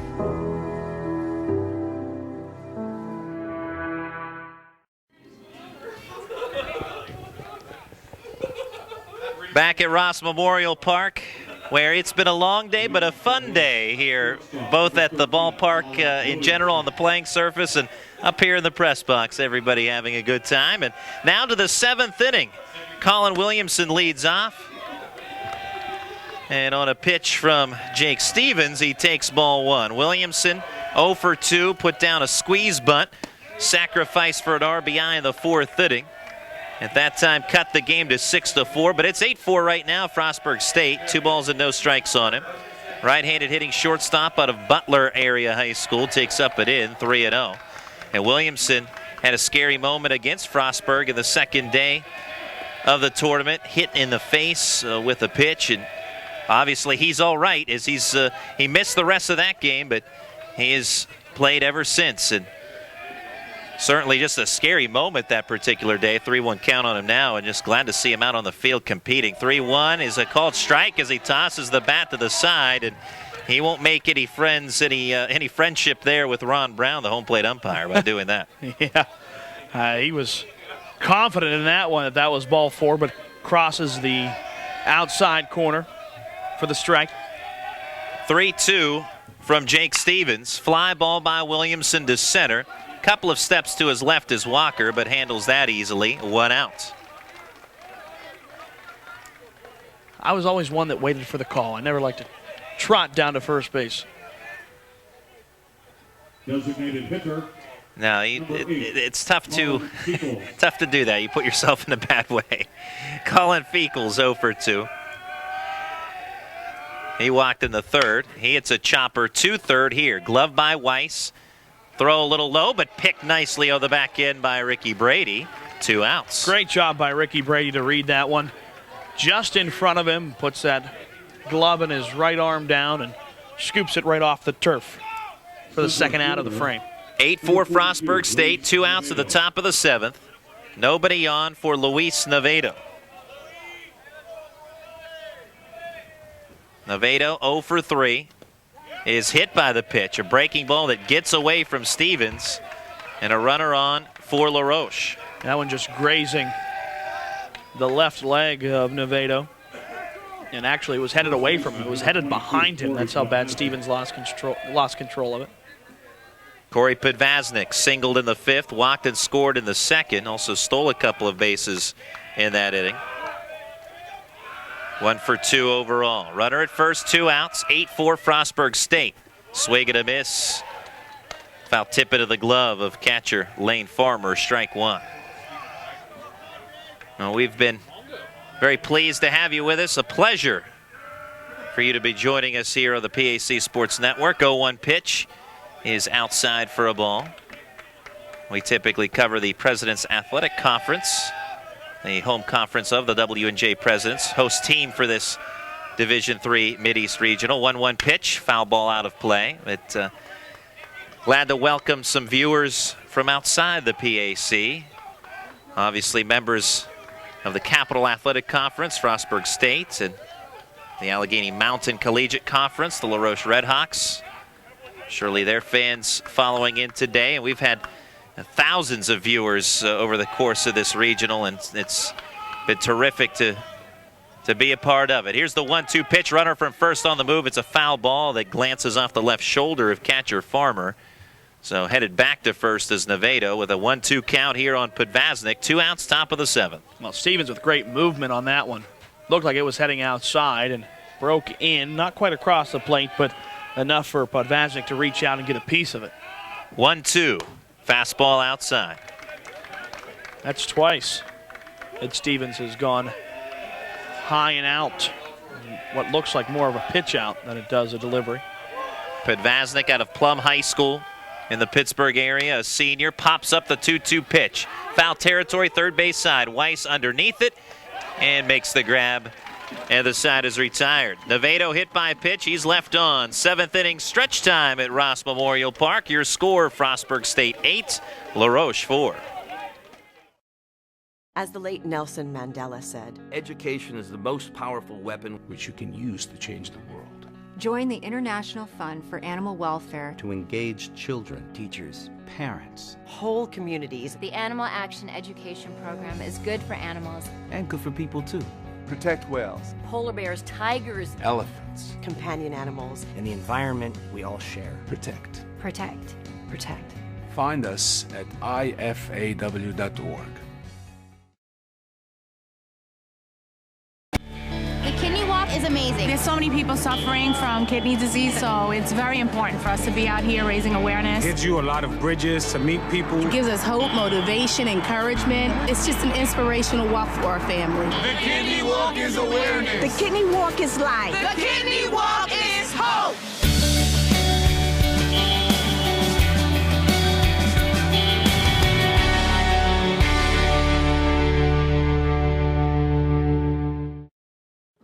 To grade this championship, please visit NCAA. Brady Hamer remains on in relief for the LaRoche Redhawks, who entered in the 3rd inning. Third pitcher of the game for LaRoche. Both team starters with limited starts because of the rain delay. We were halted at the bottom of the 3rd inning for 3 hours and 17 minutes, with, at that time, Frostburg State leading 4-2. We picked up action in that frame, and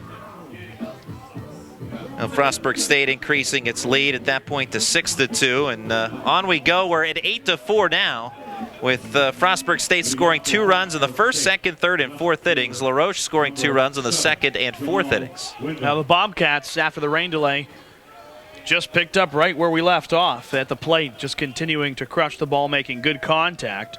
Brady Hamer has limited it the last 2 innings, but we'll see what the Bobcats can do now.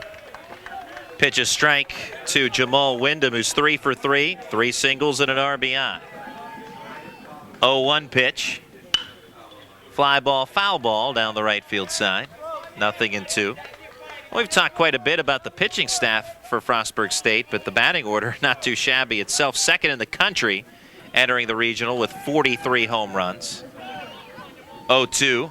Breaking ball up over the head of Wyndham, who ducks out of the way. Yeah, I'd say 2nd in the country is not too shabby, Randy.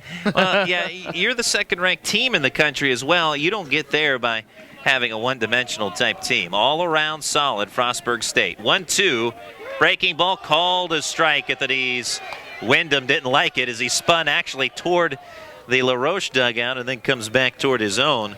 But Wyndham is the inning's first out. 7 Ks for Hamer. Yeah, it could have been a little bit low. Slightly a delayed call by Ron Brown there on the strikeout, but when you've got 2 strikes, you have to protect anything close. JT Tipton, 0 for 3, walked and scored in the 1st. Hamer's pitch. Breaking ball misses the outside corner.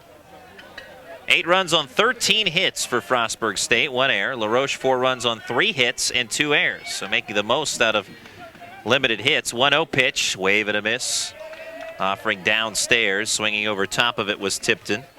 1 ball, 1 strike. That one low and away. Tipton went chasing outside. On to the 1-1. Breaking ball, strike. Now 1-2. Hamer seems to be much more confident here over the last 3 innings now than he was earlier on, or at least much more settled in, that's for sure. 1-2 pitch, foul ball to the screen. I think he may have been hurried on too there when he first came in, maybe not completely loose. Oh, and it's got to be tough, a tough day for a pitcher because of the weather. You know, just keeping loose, keeping warm as best you can, especially as a reliever. 1-2 pitch, called strike 3. Another good breaking ball, 8 strikeouts for Brady Hamer. Since coming on in the 3rd inning. Ricky Castro. And since the 4th, he's allowed only 1 hit. And that was a harmless single in the 5th inning. The only other runners to reach were on an error and a walk in the 6th. Bunt laid down, third base side. Brian Tuffer trying the barehand pickup, but can't play it cleanly. And Ricky Castro with a bunt base hit trying to break up this rhythm, which is clearly evident right now for Brady Hamer. Yeah, first hit since the 5th inning. And now it's Zach Weiss, 2 singles, an RBI, a walk, and a run scored, 2 for 3.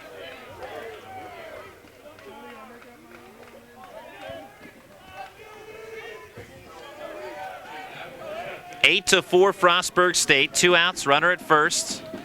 Castro, good lead at first base. Pitch in the dirt, and Weiss helps Castro out by informing him that the ball was blocked well by Matt Sabatini. Just stay put.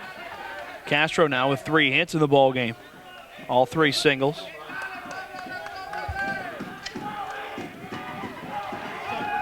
Throw to first. Close pickoff play, but in safely is Castro. Castro, who's on board right now, he had a home run and 2 RBIs in a victory. 6-0 win over Salisbury in the Capital Athletic Conference Tournament Finals. Salisbury punching its ticket to the College World Series, winning the Mid-Atlantic region. 1-1 pitch. Deliveries low, 2 balls and 1 strike. How about the CAC? You have Salisbury ranked 5th in the nation, and then Frostburg State ranked 2nd in the nation. There certainly had to be some battles in that conference. Yeah, not easy. Salisbury also in the NCAA regionals, but in the Mid-Atlantic region. Yeah, and winning out of that region today is the count now 3-1. Now one of what will be 8 participants in the College World Series out in Appleton. Castro at first, 2 outs, 3-1 pitch, and Weiss fouls it into and out of the glove of catcher Sabatini, strike 2.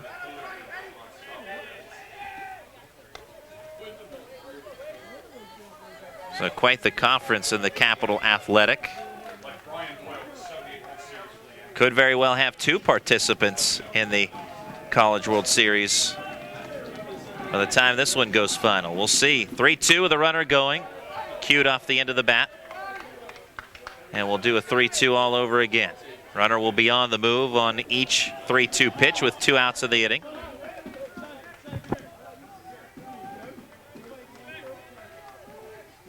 From the stretch, Brady Hamer comes set. Deals the payoff. Runner again on the move as expected. Ball popped up and out of play by right-handed hitting Zach Weiss.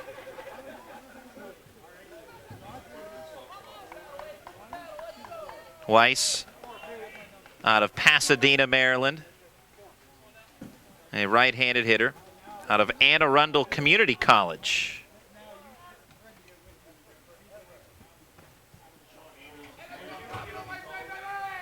After tying his right shoe, Brady Hamer ready for another 3-2 delivery. 8-4. Frostburg State in front, trying to add on here the bottom of the 7th. And stepping off, cat and mouse continues here between Hamer and Weiss, and even more so just trying to, at the same time, keep Castro close to first. Although tough to do here with, and there he throws it away at first base. Off the glove of Podvaznik. Headed for second is Castro. And now he's going to try for third. And he will get there without a throw. Ball getting lost in foul territory. And they're maybe trying to do too much. You mentioned the cat and mouse game. You know Castro's going to be off on the payoff pitch no matter what. And now he's at third. And it's ruled an error on Podvaznik. But regardless of that, it's the fact that you continuously throw over there in a situation where you know Castro's going to be running on a 3-2 with 2 outs. So with now Castro at third, strikeout. Tag applied by Sabatini to finish the K, and the inning is over. So the error doesn't come back to bite LaRoche. A single, an error, and 1 left on. After 7, it's Frostburg State 8, LaRoche 4.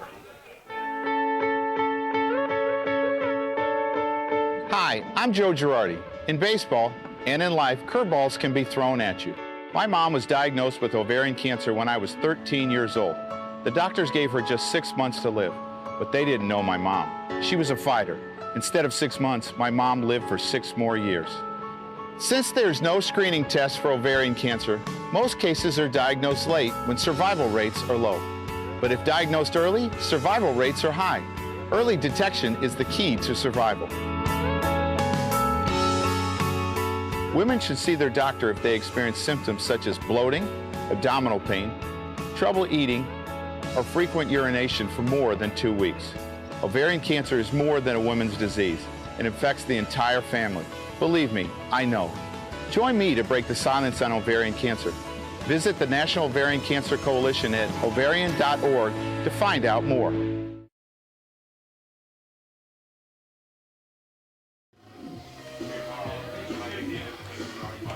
Eight to 4, Frostburg State. Moving on to the 8th inning. For La Roche, due up Franzi Barlamas, Dylan Wolsanovich, and Brian Tuffer. And new pitcher enters the game for Frostburg State. It's right-handed reliever Tyler Hoffman. Take a look at Hoffman's stats this season, a 3.78 ERA, just 16 innings of work. But that's in 14 games. A 1-0 record. Has allowed 10 walks and struck out 13. Jake Stevens before him going 4 innings of relief, 2 hits allowed, 2 runs, none earned by my count, 3 strikeouts and 1 walk. So great performance by Jake Stevens, and a tough act to follow in Greg Schneider. Obviously he's been such a reliable starter for Frostburg State this season, in this regional as well. And because of the rain delay, could only go 3 innings. Jake Stevens picking up the slack big time and has Frostburg State, or helping Frostburg State, and limiting La Roche to 4 runs, and it's 8 to 4. Bobcats in front. Yeah, I'm sure they would have liked to see Schneider go deep into the ball game, but after he's been warmed up and have thrown 3 innings, it's not worth it.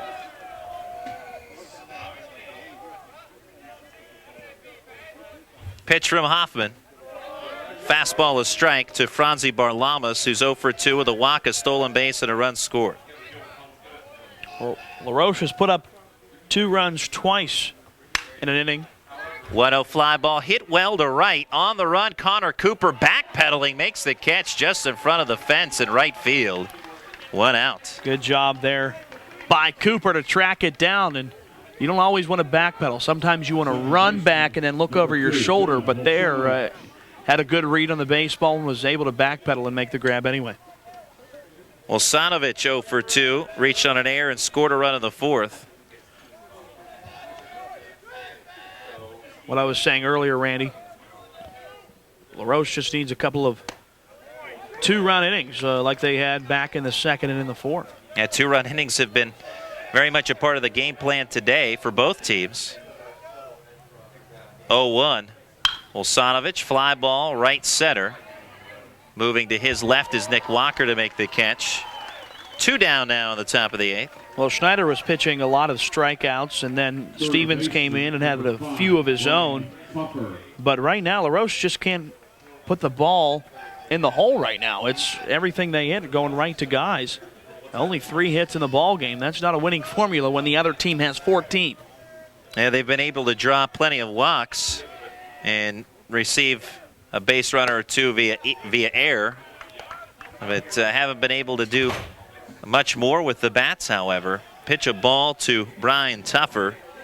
He has walked twice and scored a run, 1-0. Fly ball, shallow right center field. Outfielders converge, diving effort, but unable to make the grab is Cooper. Now Tuffer taking off for second, and he slides in there safely. A hustling double for Brian Tuffer. Not an easy double. That was not a gimme. As that bounced in there for the hit, he really had to take off to get to second base. And Frostburg State had laid down the tag, but Tuffer able to slide in underneath for the hit. Now, one of the things that's been very impressive about this La Roche team is how scrappy they are, just scratching and clawing and doing the most with what they are given or what they've been able to get. In that time, you have a bloop base hit, on a diving effort by Cooper. You have 2 outs. Obviously, a trip to the championship, or to the College World Series, rather, is on the line. And Tougher legging that one out for the hustling double. Now in scoring position with 2 outs for Matt Sabatini. Sabatini 1 for 3 with an RBI single. Tougher dancing off of second. Pitch on its way and a chopper foul third base way. Played with a bare hand by Chase Rowe, the head coach of the Red Hawks. Well, Randy, we were talking about the errors and the walks that have given LaRoche some base runners tonight. All 4 guys that have scored runs were given a free pass. 3 walks and an error have come across the plate. And while LaRoche has been able to take advantage of that, the Red Hawks need to produce some of their own, though.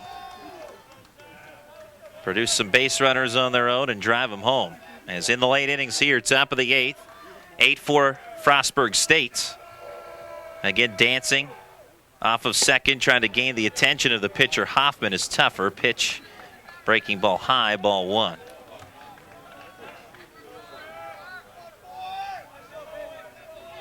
Eight to 4, Frostburg State, top of the 8th. The right-hander Hoffman brings the 1-1. Ground ball to short. 2 hopper, gloved by Castro. Bit of a lob throw over to first. And that sets aside the Red Hawks to the top of the 8th. A double by Tougher. He's left on after 7.5. It's Frostburg State 8, LaRoche 4. Hi, I'm Joe Girardi. In baseball and in life, curveballs can be thrown at you. My mom was diagnosed with ovarian cancer when I was 13 years old. The doctors gave her just 6 months to live, but they didn't know my mom. She was a fighter. Instead of 6 months, my mom lived for 6 more years. Since there's no screening test for ovarian cancer, most cases are diagnosed late when survival rates are low.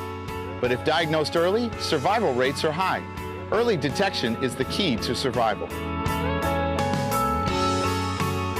Women should see their doctor if they experience symptoms such as bloating, abdominal pain, trouble eating, or frequent urination for more than 2 weeks. Ovarian cancer is more than a woman's disease. It affects the entire family. Believe me, I know. Join me to break the silence on ovarian cancer. Visit the National Ovarian Cancer Coalition at ovarian.org to find out more. And we're back on the PAC Sports Network at Ross Memorial Park. Bottom of the 8th inning. Nick Walker, Ricky Brady, and Zach Keeler to bat for the Frostburg State Bobcats, looking for some insurance before the Bobcats turn it over to the top of the 9th. Brady Hamer will stay on in relief for LaRoche, as he's been very good in relief. He entered in the 3rd inning, and since the 4th has given up only 2 hits and no runs.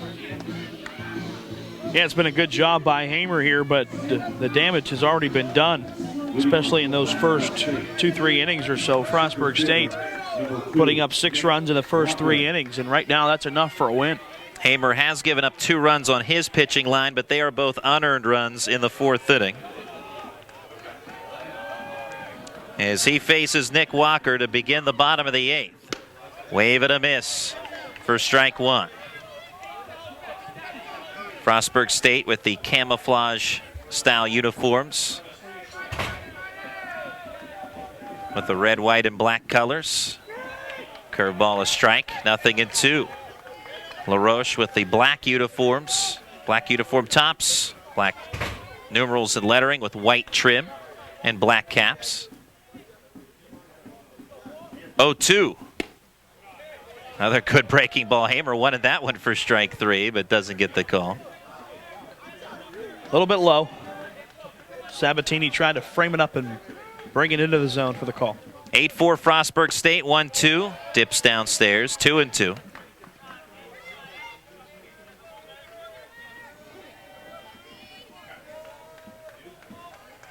Deep breath from Hamer. Winds and deals. Bounding ball foul into the LaRoche dugout area. Frostburg State building a 2-0 lead early, scoring 2 in the first inning, and they've pretty much held a 2 or 4 run lead throughout the vast majority of the game. 2-2 pitch popped up first base side, chased after by Podvaznik, but runs out of room.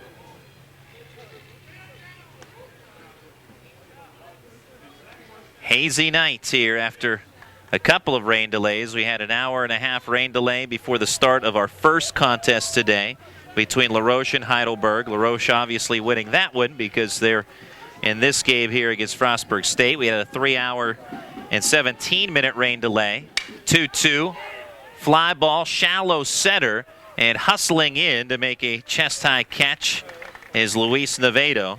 1 out in the bottom of the 8th. Good battle there by Walker in the box. Fouled a couple of pitches off, then takes the 2-2 pitch out into center field, but right at Walker. Or I'm sorry, right at Navedo as Walker's retired. Navedo, Walker's counterpart out in center field. Ricky Brady, sacrifice fly RBI in the first inning. He's reached twice on an error. Overall 0 for 3. Bounding ball, back to the pitcher. Nice leaping play by the right-hander Hamer, and he'll underhand flip it to Podvaznik for the inning's second out. Like the hustle there by Brady, though. Was digging that one out, but the soft toss from Hamer able to retire. Now it's Zach Keeler. Has reached 3 times, a single in the first, catcher's interference in the third, was later plated that frame, and then walked in the 6th. Pitch from Hamer, breaking ball off the outside corner, ball 1.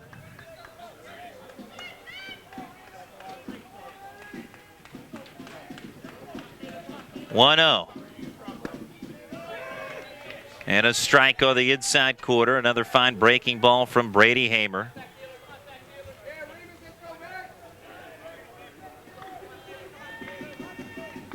Next pitch.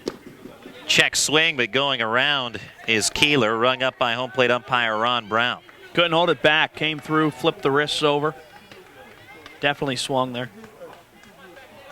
8-4 Frostburg State, 2 outs, nobody on, bottom of the 8th. 1-2 from Hamer, called strike 3 on the outside quarter. And that ends the 8th. We move to the 9th, last chance for La Roche. Your score, Frostburg State 8, La Roche 4.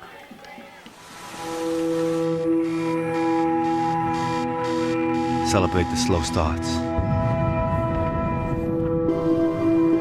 the soggy shoes. Celebrate the stumbles, the long trips home, the tears, the frustration, the disappointment, and the lessons learned along the way.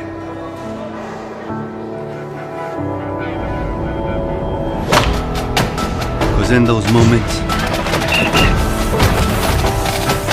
greatness lies. There you will find the resolute, the determined, the unified. Those are the moments when champions are born.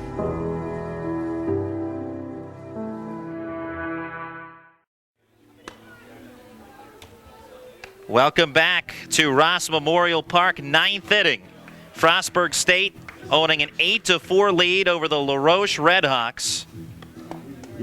La Roche scoring 2 runs in the first, 2 in the second, 2 in the third, and 2 in the fourth. La Roche with 2 in the second and 2 in the fourth. Deuces have been wild in this game. Well, as we start this top of the 9th inning, we'll have a new right fielder and new pitcher for Frostburg State. The new right fielder is Nick McElfish, as he is in now for Connor Cooper. You can plug him into the 8th spot in your batting order, as Frostburg State's certainly planning that spot in the batting order won't be up again. And new pitcher in for reliever Tyler Hoffman is now Bennett Schultz. Schultz, who has started a game during this regional, now in relief to try and close this one out in the 9th. First time he's been in relief all season, but the best ERA on this Frostburg State team, a 1.47, has a 9-1 record in 73 innings of work.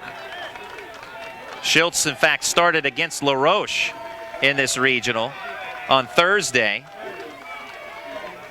went 8 1/3 innings, giving up 9 hits, 4 runs, 2 earned, with 2 walks and 6 strikeouts to the Red Hawks.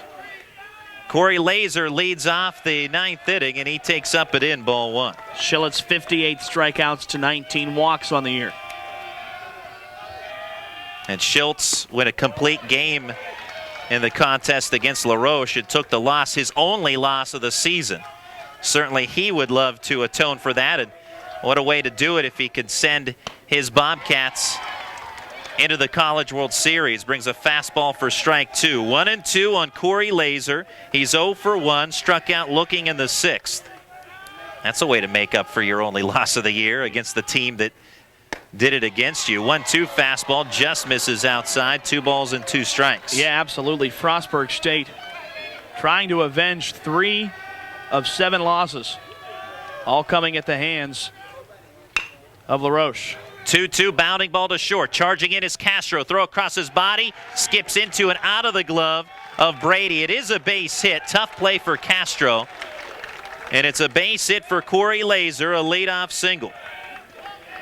Well, if Wilsonovich would have had a little bit more time, would have been able to back up Podvaznik, but that ball hit sharply because coming way off the base there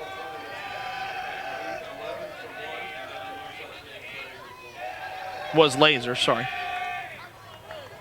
Now Laser aboard with that infield single. Colin Williamson steps in next. LaRoche, as they have battled throughout in this regional, trying to come up with some 9th inning magic here against what has turned out to be, I guess you could say, their non-conference arch nemesis, or I'm sure Frostburg probably more so feels that way. 1-0 pitch to Williamson is up and in. 2 balls and no strikes.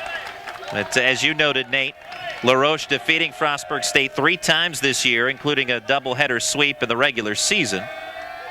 From the stretch, Schiltz with a runner at first and nobody out. 8-4 Bobcats leading. 1-0 cued roller right side of the infield. Handled by the second baseman, Tipton, and he was going to first all the way and throws accurately to Brady. 1 out as the runner Laser moves to second. A smart play by Tipton, not trying to do too much.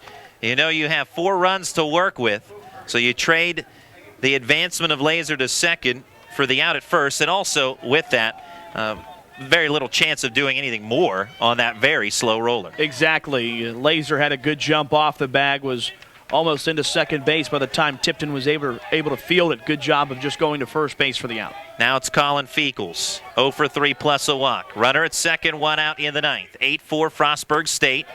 Pitch up and in. Fastball from Schiltz. Ball 1.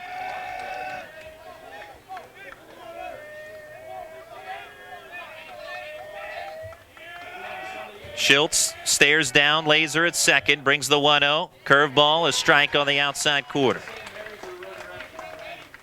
Schiltz in the Capital Athletic Conference Tournament, day 2 of the tournament, part of a 5-1 win over Marymount, Virginia. Tossed a complete game with 7 strikeouts. In his first relief appearance of the year, 1-1 in the dirt, 2 balls and a strike. Check swing there from Feakles. Able to hold off, no appeal, down to the first base umpire. Now the appeal.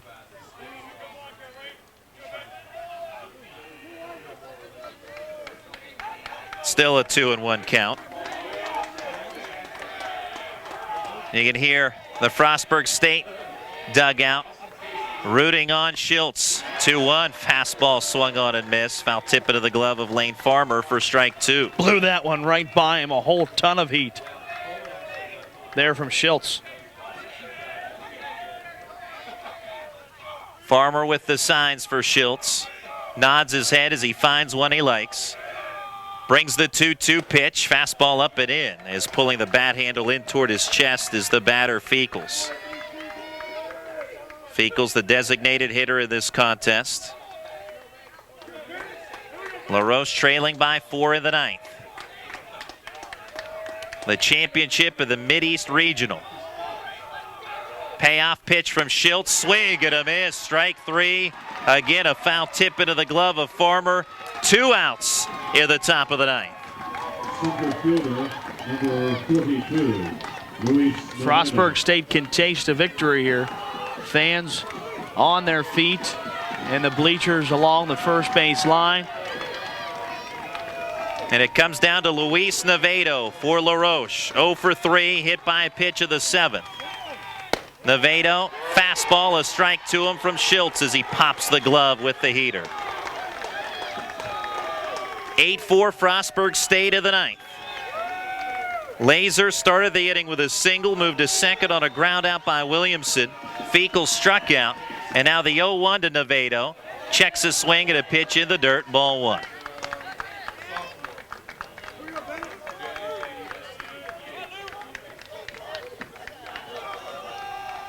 On a long rainy day in Washington, Pennsylvania, as haze has descended over top of Roche Memorial Park at this time of night. Schultz with the 1-1. A slow roller right side of the infield. Played by Tipton. Throw to first, and Frostburg State for the first time in program history is going to the College World Series.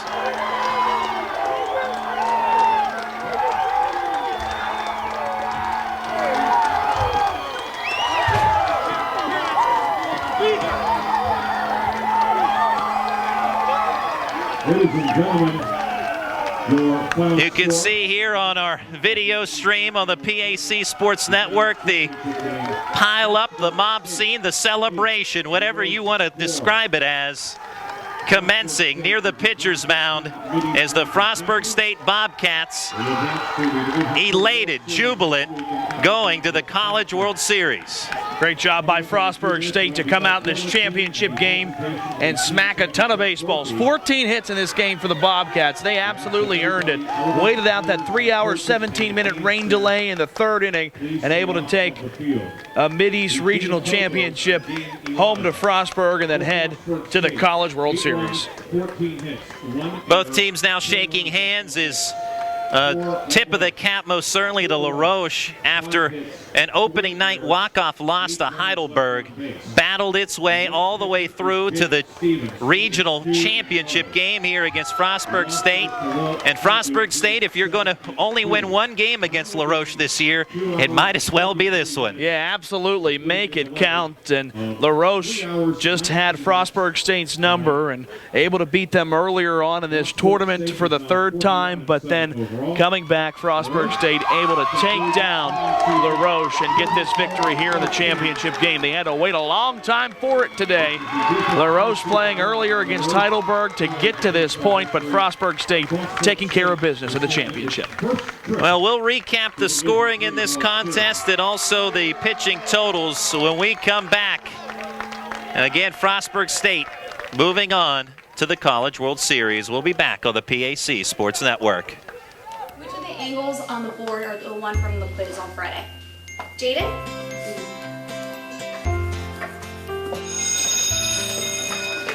Research shows more and more 12 to 15-year-olds have arteries similar to that of a 45-year-old. But it doesn't have to be that way. Don't let your children grow up too fast. Encourage them to act their age through regular exercise and healthy eating. The kidney walk is amazing. There's so many people suffering from kidney disease, so it's very important for us to be out here raising awareness. Gives you a lot of bridges to meet people. It gives us hope, motivation, encouragement. It's just an inspirational walk for our family. The kidney walk is awareness. The kidney walk is life. The kidney walk is hope.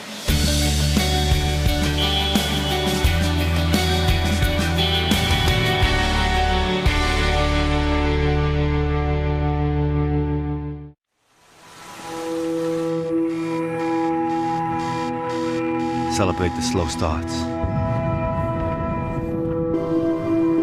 the soggy shoes. Celebrate the stumbles, the long trips home,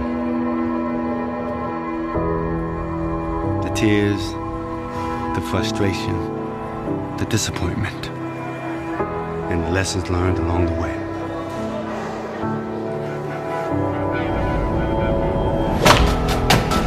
In those moments,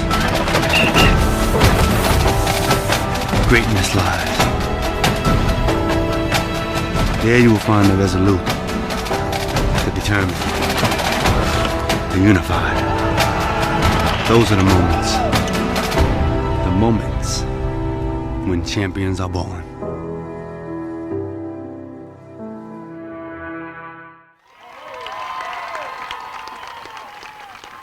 We are a final. Frostburg State winning at 8-4 over the La Roche Redhawks as the all-tournament team being named here at the moment. But Frostburg State getting the job done and had to go the long way, maybe unexpectedly, the top seed in this region.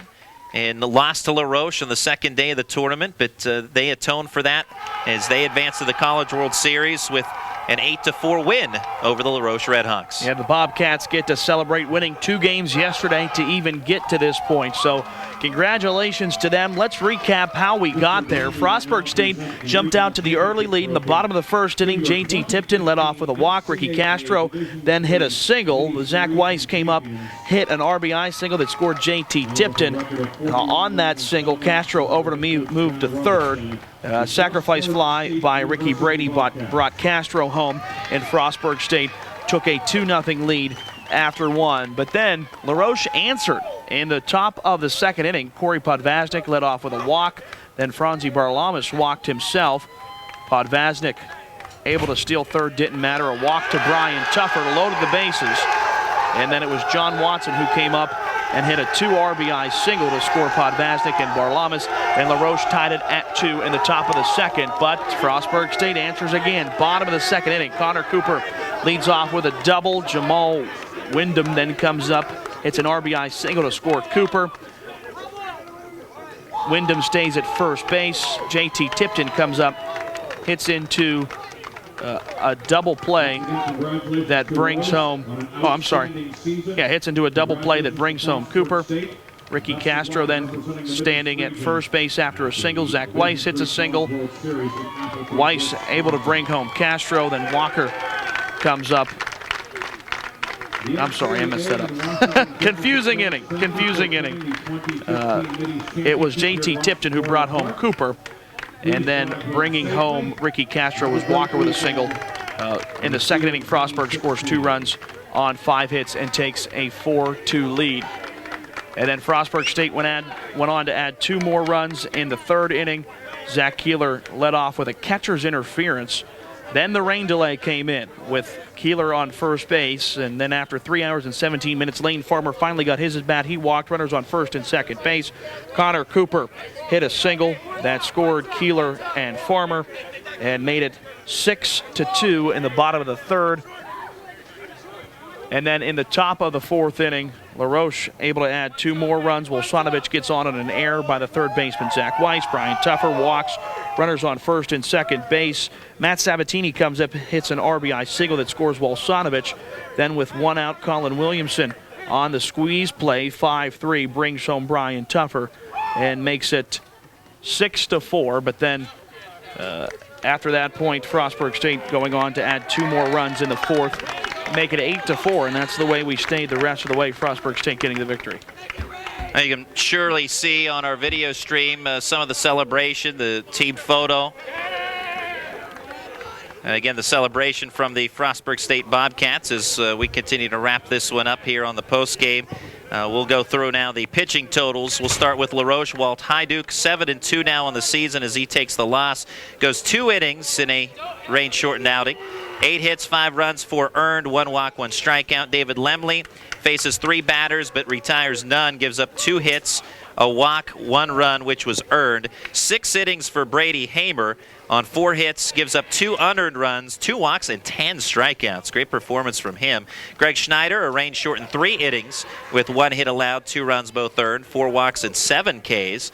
Jake Stevens, the winner, 2-0 now on the year. In 4 innings, gives up 2 runs unearned on 2 hits, 1 walk, 3 strikeouts. Tyler Hoffman, 1 inning, of scoreless relief, giving up just 1 hit, and Bennett Schultz 1 inning of scoreless relief, allowing 1 hit and striking out a batter. So again, your winner, Jake Stevens, 2-0. The loser, Walt Heiduch, 7-2. LaRoche's season ends with a record of 33-13. The 33 wins, a single-season program record. Frostburg State, 41-7 as they advance to the College World Series. And already having achieved a single-season school record and just continuing to up that mark. So it's been a fun regional here in the Mideast, hosted by Washington and Jefferson College. Certainly was exciting to see the host team be able to participate in it. Great job by all involved here at the host school. We ran through earlier in the broadcast the names of many individuals, but really far too many to name. Everyone doing a great job in hosting. The hospitality to us was terrific, and thank you to Buddy McKay, who's been part of our broadcasts and crew throughout the regional, and Nate Rigotti. A big thank you to you. I know it's been a long day. I appreciate your services, and thanks to everyone, and it's been a lot of fun. No, this is a great time, and so happy that Washington and Jefferson got the chance to host this great Mideast Regional. Congratulations to Frostburg State, a well-earned victory in Mideast Regional Championship by the Bobcats, and now good luck to them as they head on to the College World Series. Have to congratulate all the teams on a good season that made it here. LaRoche coming up short there in the championship game, but congratulations to the Redhawks and a good season as well. Absolutely. So job well done by all involved, and that's a wrap. Frostburg State moving on. 8-4 winners over the LaRoche Redhawks. Best of luck to Frostburg State in the College World Series. For my partner, Nate Rigotti, I'm Randy Gore. We will talk to you again soon on the PAC Sports Network.